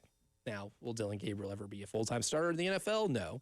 But that's somebody that was exceptional at the college game. And I think that year off did help Dante Moore in his development. Are there things Dante Moore still needs to do? Yes. But I think a big part of that development came from sitting behind, Dylan Gabriel for a year and watching him do his thing and just have a year to really prepare for being the full-time guy. It's just something we don't see in college football anymore, especially at the quarterback position. I find it awfully intriguing and a reflection of kind of maybe like the program that Dan Lanning's built there, and maybe one day they'll catch up to Indiana. That's true. Maybe one day. 2 hours down, 1 to go. Coming up next, we'll discuss last night's massive win for Dawn Staley and the Gamecocks, a 3-point thriller over Texas. What does this mean for their national championship hopes? We'll discuss all that to kick off hour number 3 next.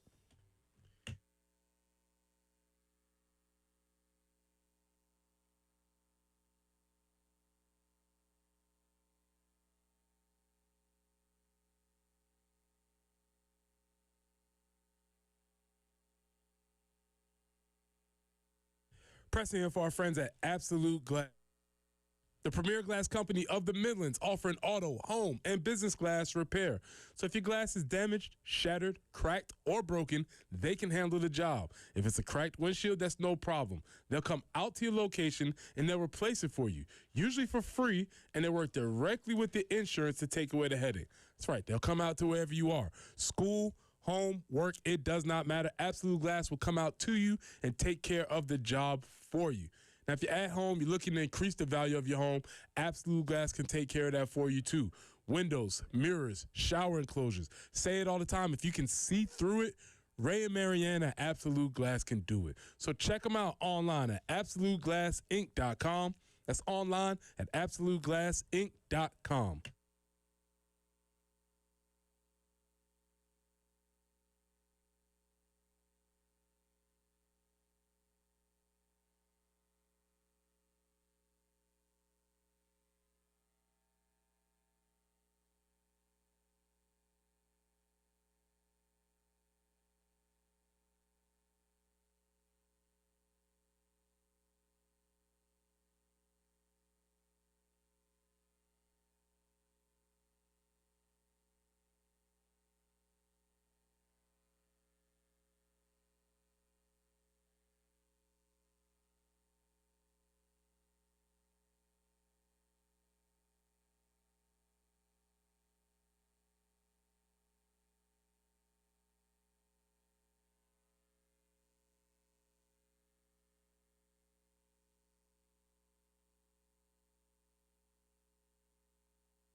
Lee Street at Hardscrabble. Report of an accident there. Also, South Lake Drive near Industrial Drive. And I-20 eastbound at Spears Creek Church Road. The right lane continues to be blocked due to an earlier tie-up. 50 with sunshine today, 59 tomorrow, 44 with a chance for some showers on Sunday. Some of that shower activity could transition to a little bit of a wintry mix, so we'll kind of keep an eye on that. But right now, it is a chilly start to your Friday morning, sitting at 22.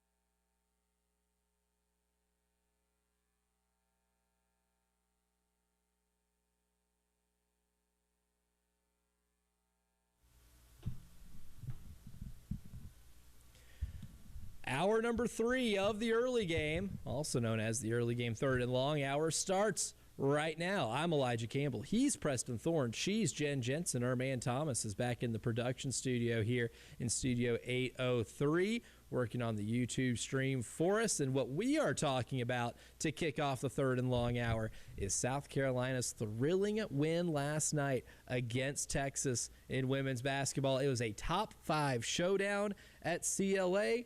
These are teams that have seen each other now 6 times since mid-January of 2025. South Carolina picked up win number 4 against Vic Schaefer and Texas. And last night, my biggest takeaway of this game was clearly these are teams that are incredibly familiar with each other. They know each other's plays and sets more than they know their own sometimes. They have each other scouted about as well as any team in America will have those teams scouted.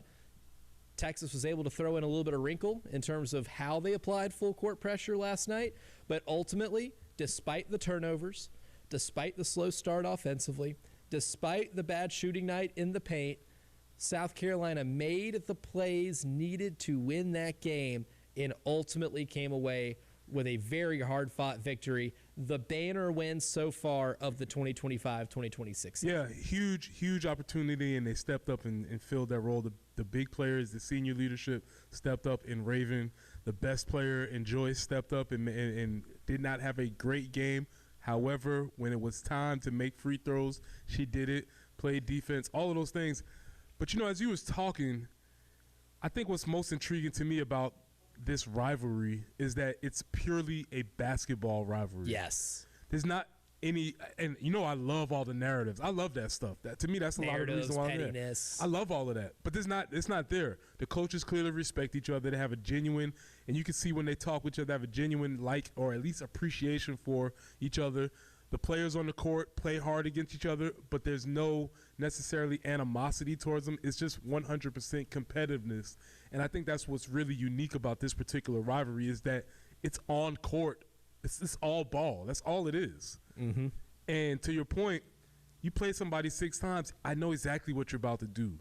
I know all of your little tricks. I know all your alternatives. I know all your second sets. I know all the things that you're doing, and that's probably what leads to a lot of this game feeling like it's sloppy just because I know all the moves that you're going to make.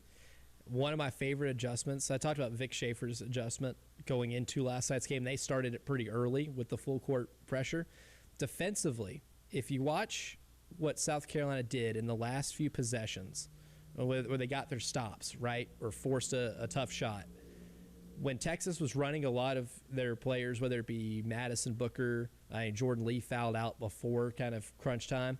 But what Texas loves to do is have Rory Harmon bring the ball up, floor general it, and then run their players off of a series of screens, whether it's a classic floppy action set where think 2004 Detroit Pistons and having your big just set a down screen and then flare out to the wing and catch the ball and play make from there. Or if you're setting double screens, drag screens, just running players off screens and exhausting the other defense because of all the off-ball movement. South Carolina at the end of the game started switching those.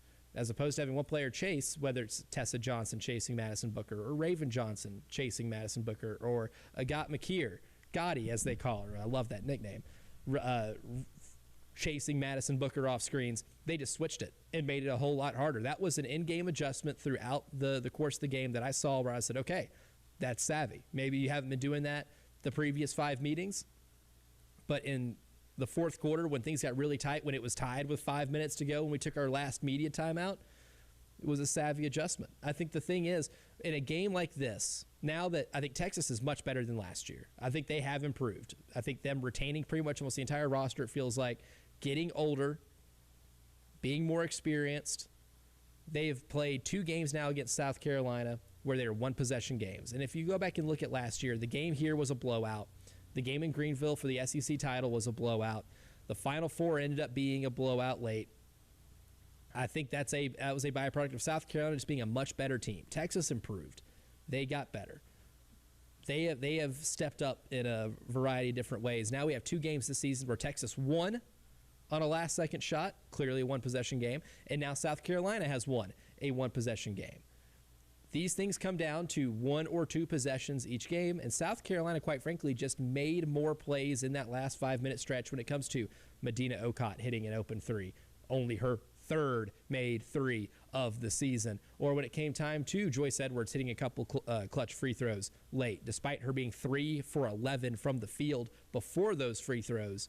And when it came down to Raven Johnson for back-to-back possessions, hitting Texas with the fly home safely shots, where she takes control of the ball, she gets in the paint, and she makes plays, and did it back-to-back times. Those fine margins that this game ended up being played in, South Carolina's experienced players ultimately end up making that difference. And, this is going back to my football experience. The idea that it comes down to the last possession, that it's at the end of the game, that it's a 1-possession game. That's true in fact.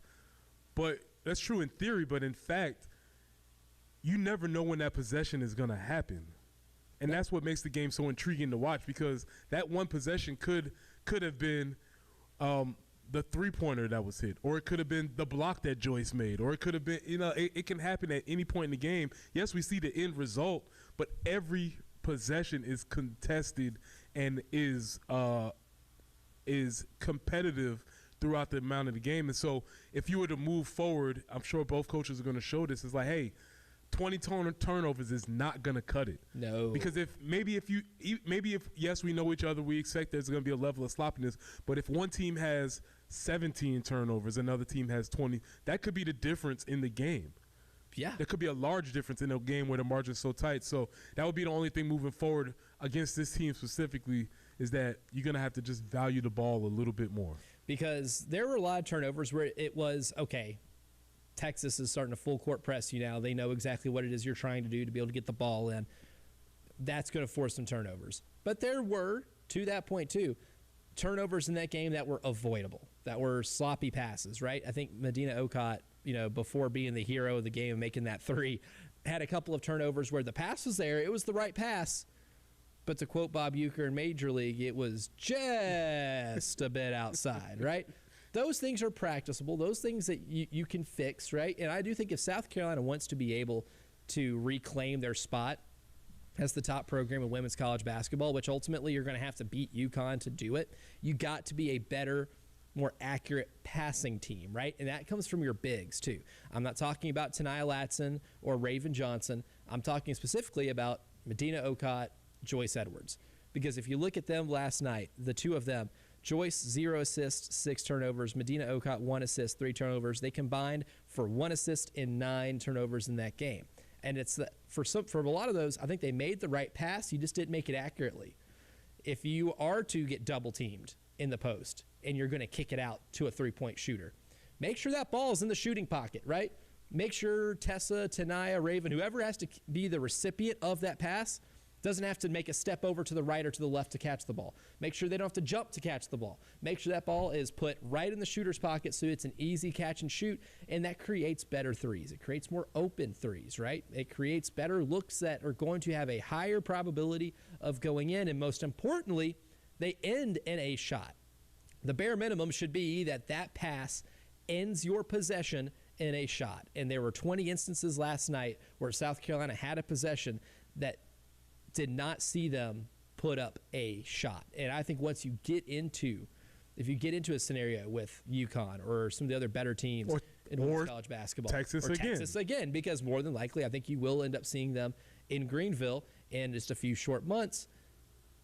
That assist turnover number, which was 10 to 20 last night, won't be enough to cut it again. You got it with a home court advantage, and you got it in a scenario where the game was dragged to the deep end, but you can't bank on getting away with that every single game. So while it is a massive win, and I think that showed me a lot in terms of being able to beat a team like that when they know everything you're going to do, there is still that room for growth where I did not see the best version of this team last night, and they still won. Yeah, and you say that it did not see the best version of this team last night, and they still won. You can look at that on a couple levels. Joyce Edwards did not have her best offensive game, so that's a positive. I still think there's still a lot of room for Tanaya Latson to explode on the offensive side of the ball, so that's another positive. And we saw the debut of the 6'7" French woman in Alicia Turnaby, so that's going to be another weapon that's coming off of the bench. So there's still a lot of positive room for growth. They didn't max out by any means. But what's most important, and I'll go back to what Hank said yesterday, talking about the lack of on the men's side, is that you saw a competitive strain from the women, that they were, regardless of how things were going, they knew they were going to play to the end and find a way to win. And I think that's the indicator of a championship team, is that they can win those types of games. They can win through that adversity. Because, I mean, go back and watch that first quarter. It could have been easy to be really discouraged about how that game was going. You had held to 13 points. You're down 7. Rory Harmon's making some buckets. And that's the thing. When Rory Harmon's scoring a lot, Texas is dangerous because it gives Madison Booker, who can go into any gym in America and drop 25 on any given night. She has a 30. Pretty jump shot. I love watching her shoot off the dribble from like 16 feet is one of the more pure things in college basketball, men or women, if you'll watch in America, right? She is an impact player, and there's a reason why South Carolina has to, divert so much attention to what it is that she does. But if Rory Harmon's getting involved like that, Texas is one of the best teams in college basketball, and that's a team that could win a national title. But when she got that going in the first quarter, I was kind of feeling like, oh, if you don't make this thing, if you don't win this second quarter pretty good, then you're in for a fight that you don't want, right? And the fact that you were able to get the game tied at halftime told me that you played, I would say, a D+ to C game in the first half, and the fact that it was tied is what told me that I should have a lot of confidence in this team to be able to pull this thing out, because it did not look pretty at all for the first quarter and a half of this game. And that Texas really had their number on every single element. Now, one thing that makes this team different than last year too, last year the bench unit was scoring more than other teams' units. Again, I'll go back to that Vanderbilt game on the road last season where the South Carolina bench unit scored more points than Vanderbilt's entire team. That's not going to be happening this year. And you're going to need, in order to make yourself a favorite come March to win a national title, you've got to be able to have players come off the bench. And you maybe not have to have 5 players come off the bench to be better than every team's starters, but you got to be able to spell your starters, which is where Alicia Turnaby will eventually turn into a bigger role player on this team, right? Got 5 minutes of action last night, committed a couple fouls. She'll get more run at Coppin State on Sunday. But Agat McKeer is a player I'm so interested in. She has such great length. And defensively, there was one possession in that first half where Madison Booker has the ball near the three-point line, and she just kind of locks her up. And the crowd gets on their feet. They start saying they recognize what she's doing defensively.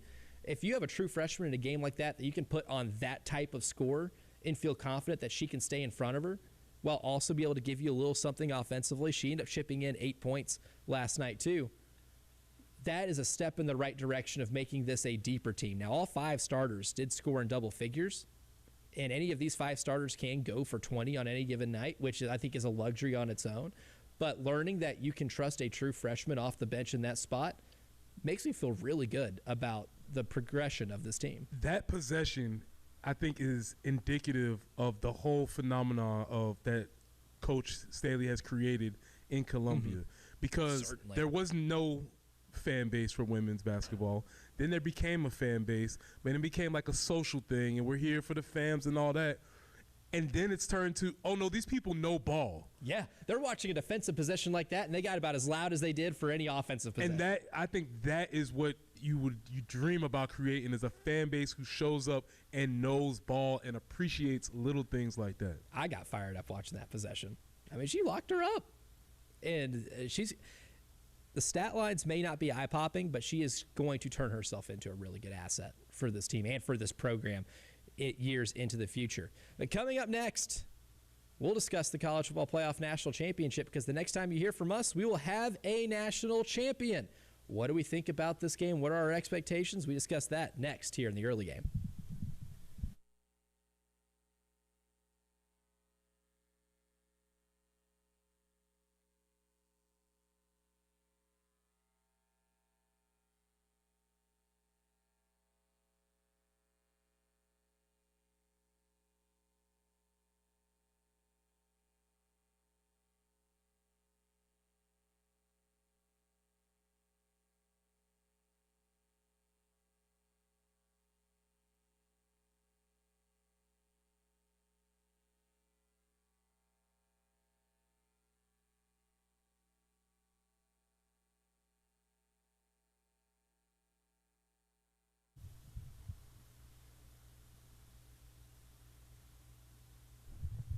It's cold outside, and it would be not a great time for your HVAC system to be working.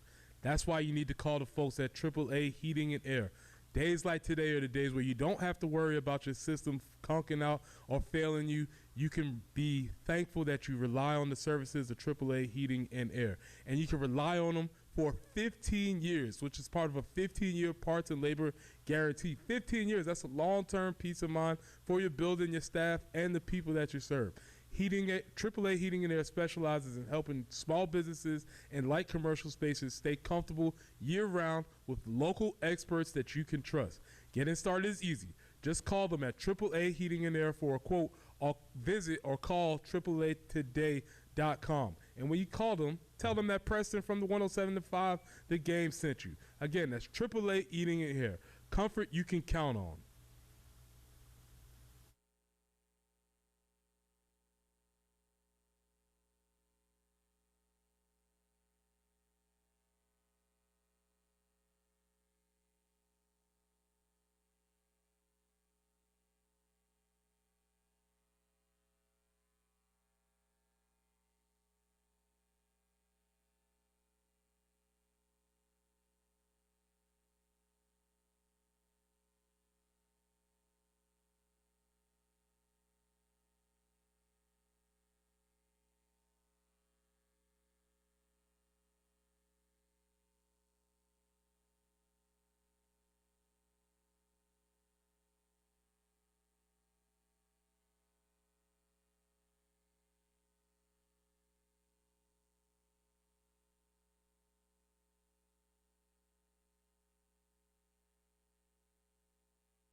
Still working Lee Road at Hardscrabble. Also, South Lake Drive near Industrial Drive. Big slowdown there due to an earlier accident. And stay left, I-20 eastbound at exit 82. We talked about cold forecast on the way. It's going to be 50 today, but the sun will be out. That'll help. 59 tomorrow, 44 potential for a wintry mix on Sunday. 22 right now.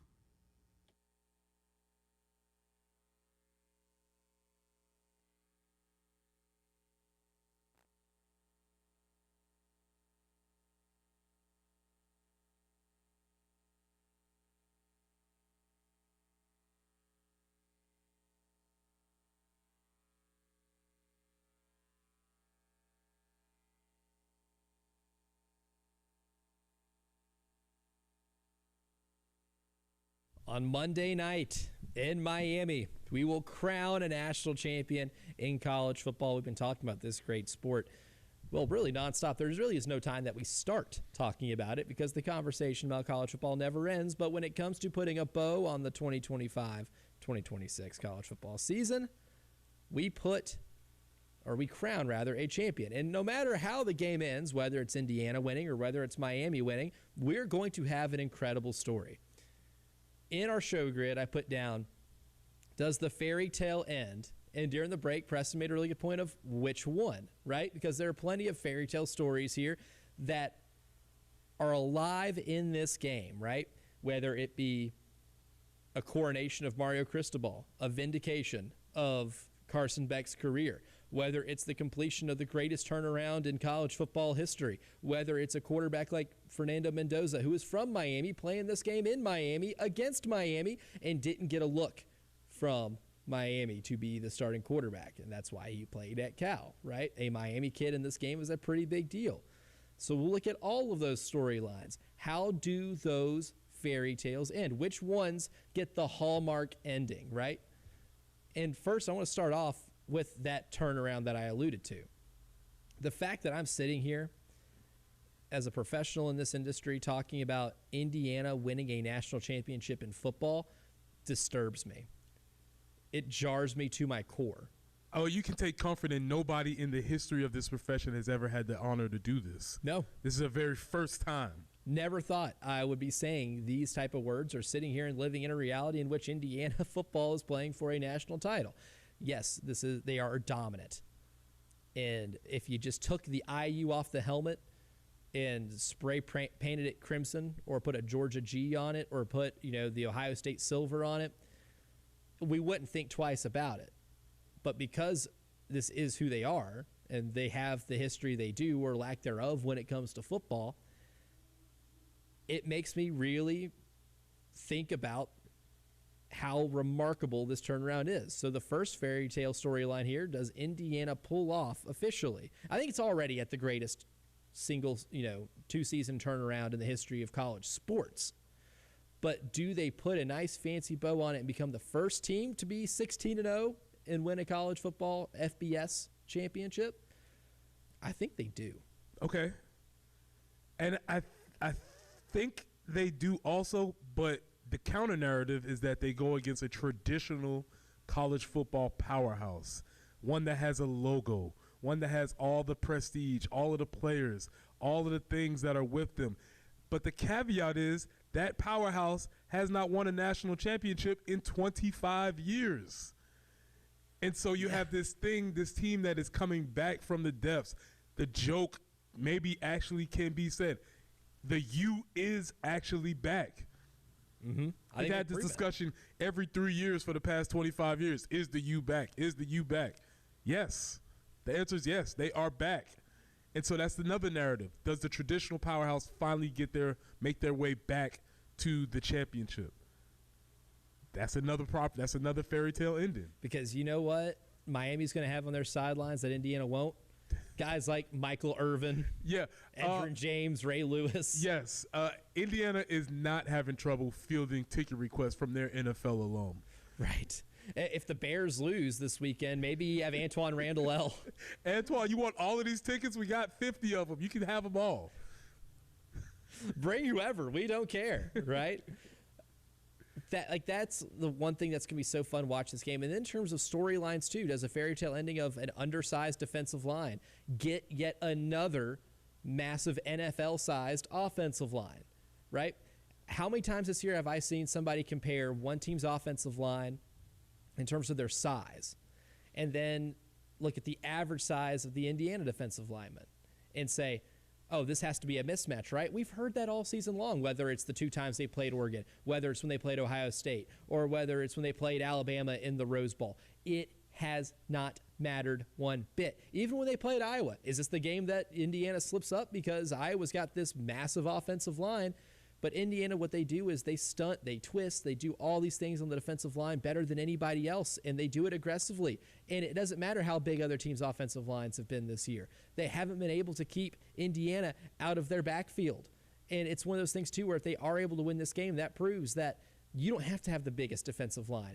But if you have guys that play your system, if you have guys that work really well together, a defensive coordinator that knows exactly what he's doing and when to dial up these stunts, these twists, these certain exotic pressures, then maybe you can get it done. Because I love seeing Indiana coaches quote tweet those type of, measurable comparisons and say, all right, cool, spot the ball.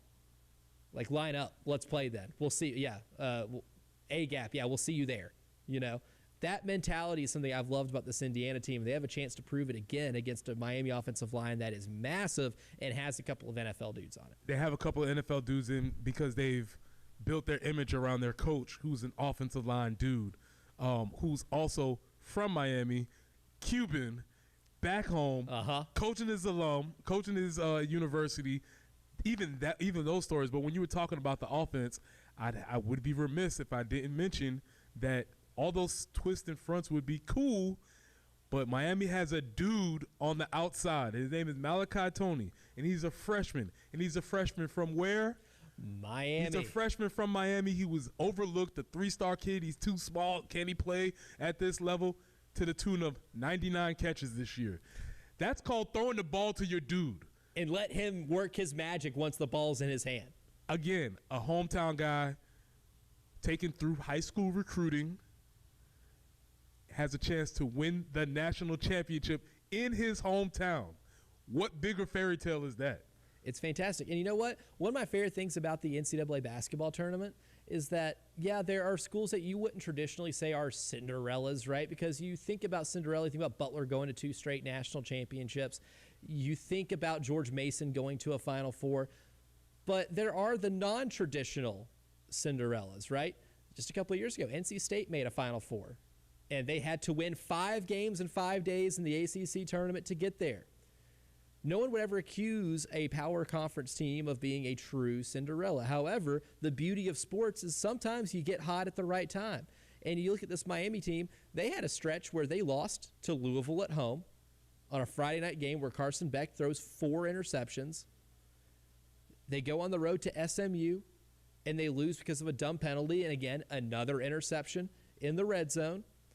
They need a hand of assistance from the college football playoff gods, a.k.a. the committee, to leapfrog them over Notre Dame when neither team played on conference championship weekend to allow them in, right?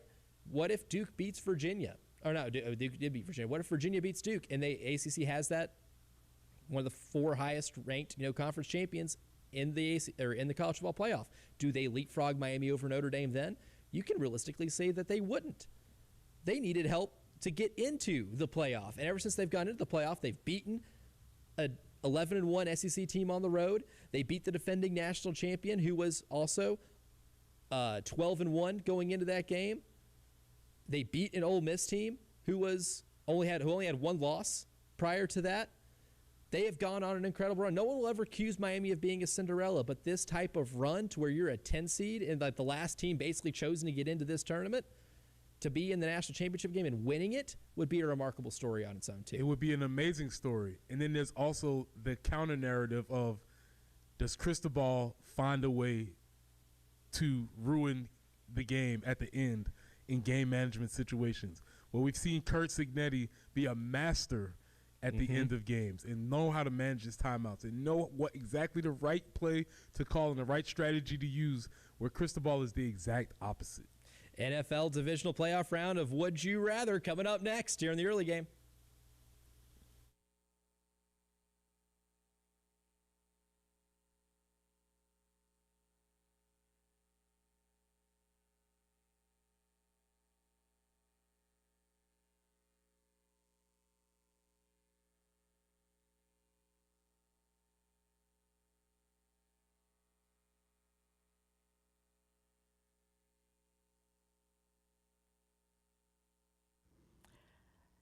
Hey, it's Jen. Are you looking for a countertop for your kitchen or bath? Maybe you want to do some updated hardscaping in your yard. Carolina Stone Craftsman, that is the place to go. They're just outside Columbia in Chapin. Great countertops with no compromises, and you really have to visit there to see what I mean. Their showroom, indoor and outdoor, are absolutely incredible. When we went to Carolina Stone Craftsman, we were redoing a couple of bathrooms. We needed to find some countertops for those bathrooms. Weren't really sure what we were looking for.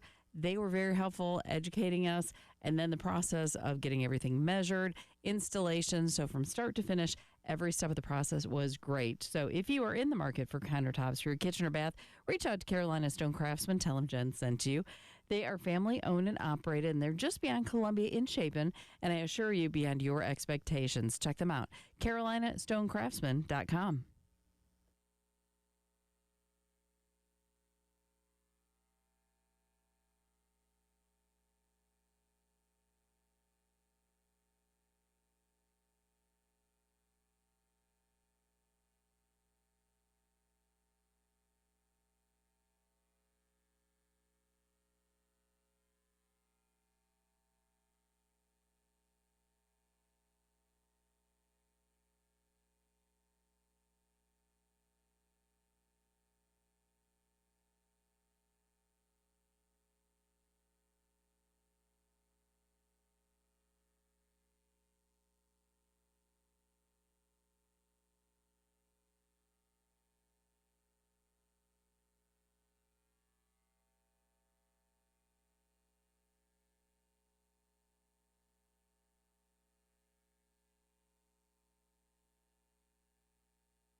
Still need to be staying left if you're approaching I-20 eastbound at exit 82, Spears Creek Church Road.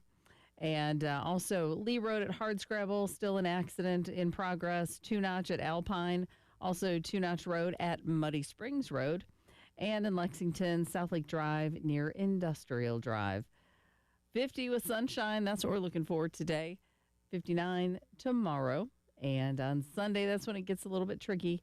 44 for the high, some rain coming in, potential, I say potential, for a wintry mix as well. So right now, it is chilly, though. It's 23 on the early game.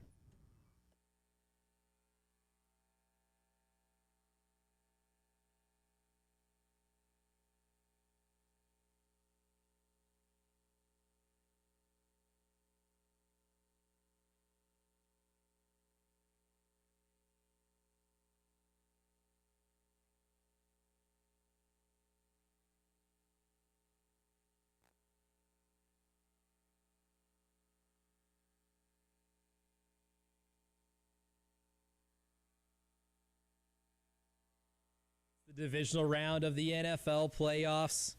For some, the best weekend of the season. 2 games on Saturday, 2 on Sunday. Winners go to the conference title games and puts themselves one step closer to the Super Bowl. However, that's not what we are talking about in terms of just breaking down the games, because I have some would you rathers for one Preston Thorne when it comes to these games. And the one I want to start off with, Preston, is which AFC road team would you rather bet on this weekend? The Texans to win at the Patriots or the Bills to win in Denver?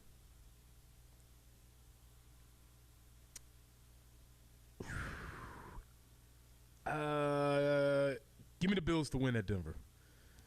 I think it's now or never, and I don't know if you can fake the sense of urgency that should be with this team right now. They couldn't fake it in Jacksonville. They definitely were. They've a team that better executed, and you could tell there was a sense of real desperation in terms of trying to win that game because they know what's at stake here. The only thing that holds me back from the Texans is like C.J. Stroud, and it's not even that he's bad. It's just that he hasn't been very good. He has been good enough for you to be like, yeah, that's a guy that I can trust, to make enough plays in a low-scoring playoff game on the road to win. Yes, exactly. Because that defense is everything and more. Like that defense swarms, man. And when you watch how they've built that team, they had some free agent pickups. However, the best players, Will Anderson, high draft pick, Derek Stingley Jr., high draft pick. They kind of did a combination of good free agency, smart free agency pickups, and building this thing through the draft. Not even just the high picks, too, like Henry To'oTo'o, another guy that played his college ball at Tennessee and Alabama, who was a mid-round draft pick, and he is a starter and has played a pivotal role. Okay, yeah. I got you. Has played a pivotal role on that team this year. That was a very good win in terms of evaluation. I love how that Texans defense is built and just how they play in general. Now, speaking of the Texans, which coach do you trust more in this game, Mike Vrabel or DeMeco Ryans?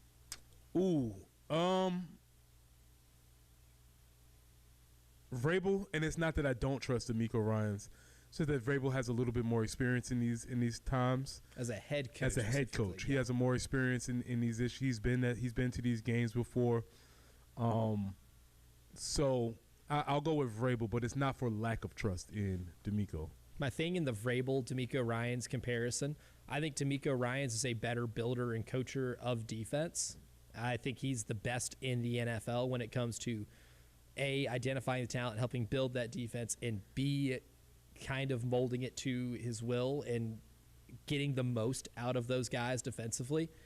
My thing with Mike Vrabel is there may not be a savvier head coach in terms of understanding the rules and how to twist them, understanding when to take risks in games in terms of risk assessment. Like, I love watching Ben Johnson go for it a lot. I love watching a lot of aggression. But Mike Vrabel will be aggressive when he may not be a coach with better timing on when to be aggressive in those situations than Mike Vrabel. He is as good of a game manager as there is as a head coach, which is why in terms of just a coaching chess match, this may be my favorite coaching chess match in these playoffs. And just to rewind the last segment a little bit, if you were to put that same question, I would take Signetti 10 times out of 10 over Cristobal. Oh, that's a game management mismatch. Exactly. Yes, exactly. So that's whereas I don't distrust D'Amico Ryans, I actively distrust Mario Cristobal. Completely different scenario when it comes to coaching matchups in that particular game. Now, the road environment you'd rather play in as a road team. Would you rather have to face the Seahawks on the road or the Bears on the road? Okay, we're doing two different things here. Seahawks, obviously 12s, right? That place gets crazy. They are ravaged for football. Fun fan base for sure. Chicago, man, come on, man. Minus 20. Yeah, you're going into the Arctic football circle. I think some of these players may have played in loud places before. I don't know if a lot of these players have played in minus 20. So I think I'd rather play in Seattle. And also, the difference between, I guess, maybe road environment, having to play in Seattle versus in Chicago.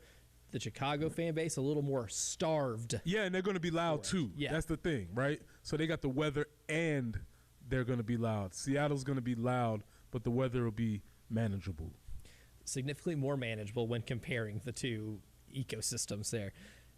Now, for this one, who would you rather bet on as a quarterback to win their team this game? Sam Darnold against the 49ers with his oblique injury. What are you about to do? Or Bo Nix. Your boy, Bo Nix. Oh, you clocked it. You clocked it so fast. You gave me a look. I saw it. You gave me a look. You knew exactly where I was going with this. Man, listen, if you just tuning in, I am officially a Bo Nix denier. That being said, I can't get I'm seeing ghosts out of my head, man. I can't get that out of my head. Out mononucleosis graphic where he's pointing at the camera. All-time great graphic in an NFL game. Sam Darnold eventually has become a pretty solid NFL character. Just all the stuff, all the stuff around him, or as Marshawn Lynch calls him, Ginger Cuz. They should exclusively refer to him as Ginger Cuz on the broadcast. I am gonna, surprisingly enough, I'm gonna play this one straight. I trust Sean Payton. Okay. You trust the quarterback that's got Sean Payton calling the plays for him. There we go. I will say Clint Kubiak getting up there. Now, he's still very young. It's true. I will say a lot of the success that Seattle's had offensively doesn't just come off the backs, of the running game and how their offensive lines played. A lot of that is Clint Kubiak being maybe the best young offensive coordinator in the NFL. He did some solid things for the Saints last year with a really bad roster, and then he gets a solid roster, and he is able to engineer an offense that's one of the best in the NFL.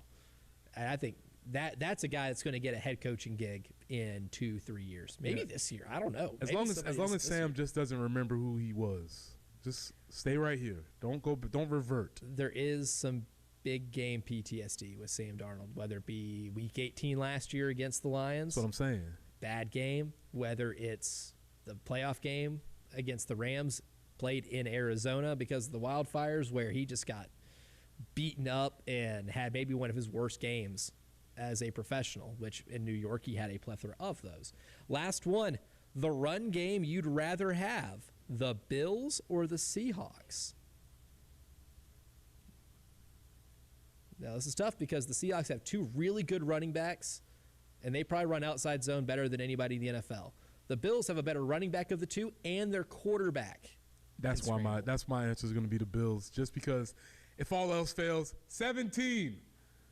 I don't know what play that is, but we're going to run the play where 17 keeps the ball and runs it far and fast and runs over somebody. You think Sean McDermott gets in the huddle and says, all right, guys, this is the play call. Big time out here. 2 minutes left in the game. You know what? Scrap that. Josh, just do something. I would. Just do something. I would. Press the Josh Allen do something button. Hey, listen, I don't care. We're going to go trips left, right, tight end, 12 personnel, Josh Allen keeper. Spam it. Over and over again. Hold the triangle button, no huddle, just do it again. I had a hard time picking that one myself. I might just go Seahawks just because I love the two-headed monster. What's my man from Michigan State that's out there? Kenneth Walker. Yeah. I mean, he's awesome, and he's really fun to watch. and I can't appreciate that. And they're going to need that to buoy some of Sam Darnoldness. But I still would go with the Bills. That was NFL Would You Rather. That's a winner. We'll give you our winners for today's show coming up next.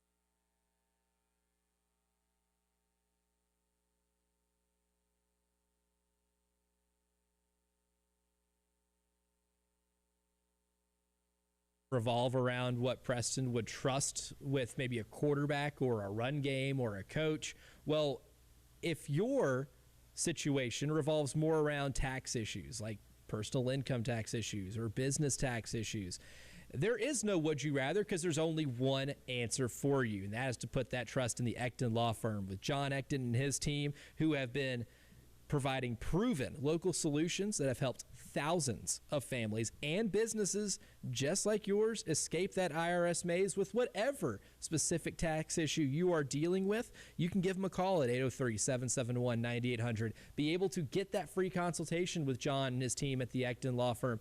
Talk through a lot of those issues. Formulate a game plan. That way you don't have to ask yourself when it comes to dealing with these problems a would you rather question, because you know what? I've got the solution for you, and that is John Ecton and his team at the Ecton Law Firm. Again, that number is 803-771-9800. You can always visit them online at ectonlawfirm.com.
win with them, cannot coach with them, can't do it. I want winners. Winners. Well, Coach, I have good news for you. Every day for the last segment of the early game, brought to you by the Golden Spur, we give you winners. So we have plenty of winners to satisfy Coach Singletary's hunger here. And I want to start off with my first winner of the day, Murfreesboro, a town that I spent several years living in Tennessee. Underrated high school football talent hotbed. I would say just as much, if not more, than Nashville. And the reason I say that is because South Carolina dipped into that. Because Caleb Herring, Murfreesboro native, played at Riverdale High School, a school I'm very familiar with, played his college ball at Tennessee, got in the transfer portal, and is committed to play at South Carolina, potentially the player that is the complementary edge rusher to Dylan Stewart, the guy who's going to get favorable looks, a guy who got to the quarterback 5.5 times last year. If you work on the tackle thing, he had a 31% missed tackle rate. Not ideal, but that's why you pay the coaches a lot of money. If they're able to fix that, Caleb Herring can be the Brian Thomas Jr. or the Kyle Kennard from 2 years ago, and he can help your defense out a ton. That is a winner for me. Well, since we're going locations, I'm going to go with Miami. Oh, Big-time winner. Hosting the national championship game. Native son coming home playing quarterback. Native son coaching the alum, coaching the team. Big-time weekend in Dade County, 305. Everybody down there. Shout out to all of you. We will be watching intently. Miami, big-time winner. Huge winner. And for all those storylines that we mentioned just a couple of short segments ago, with all the Miami connections. What's your favorite one? What's your favorite one? My favorite one's the turnaround. Okay. This is like the equivalent of Bill Snyder turning around that Kansas State team, and instead of him going, 1-10 that first year, they went 10-1. And then the next year they went undefeated and won a national championship, and then had to do it in a playoff, right? Like before Kurt Cignetti was hired at Indiana, I highly regarded Bill Snyder as being the greatest builder in college football in terms of turning a program that had no success, that legitimately was on the verge of folding their football program and turning them into a perennial 9-10 win per year team. But he never got them to that level of winning a national title, despite having teams that were good enough to do it, right? Reaching a level of success they never thought they'd reach. What Kurt Cignetti's done in Indiana is Bill Snyder at Kansas State on steroids. Okay. All right. My favorite is Mendoza. Oh, that's a great Mendoza one. Coming back home, not offered, comes back, rides in on a horse on the other team, and possibly wins the national championship in his hometown. I think that could be possibly amazing. Another winner, Savvy Vets, because Raven Johnson, with the game on the line and 2 straight possessions, gets a bucket when you absolutely have to have it to be able to provide enough cushion for Don Staley and the South Carolina Gamecocks to get a win against the number 4 Texas Longhorns last night on national television. Playing that team for the 6th time since January of last year. You don't win that game if Raven Johnson didn't give you those buckets. When the offense struggled all night and you stalled out a lot of possessions and you turned the ball over a lot, you still had one player on that loaded roster that you could say, hey, let's give the ball to her, and whatever she decides to do, we'll live with. And it worked last night. Winner, nicknames. You said that Agat McCure has a nickname. What do they call her? Don Staley refers to her as Gotti. And that is amazing because that name has traveled through time and space continuum. Yes. It's amazing because I am 1,000% sure that Agat has no idea who John Gotti is, nor does she even know who Irv Gotti was. And she probably doesn't even know who Yo Gotti was. And these are all people who have adapted this nickname throughout time, and it just continues to travel. She has no idea who the Gambino family is. And Unless John she's is just really calling into true crime. She might only be familiar with a Bugatti. Or the Bugatti. Look at that. It just keeps going. Yep. It adds to it. So I'm sure Dawn calling that, and she's like, all right, I don't know why she keeps calling me this. And Dawn's like, yeah, you know who John Gotti is? She's like, no, I don't. Last winner, Icemen, because Caleb Williams in the celebration, a team that's playing in frigid temperatures, and Iceman George Gervin in the movie Marty Supreme did a hell of a job. He's in it? He's in it. Oh. And he's got lines. Really? Yes, and he's really good. George Gervin, the Iceman, can act. So another winner. Icemen, brought to you by the Golden Spur. You're a winner for hanging out with us. We'll see you again on Tuesday. Tyler Head, Jack Felcher, and the Extra Point. That's next.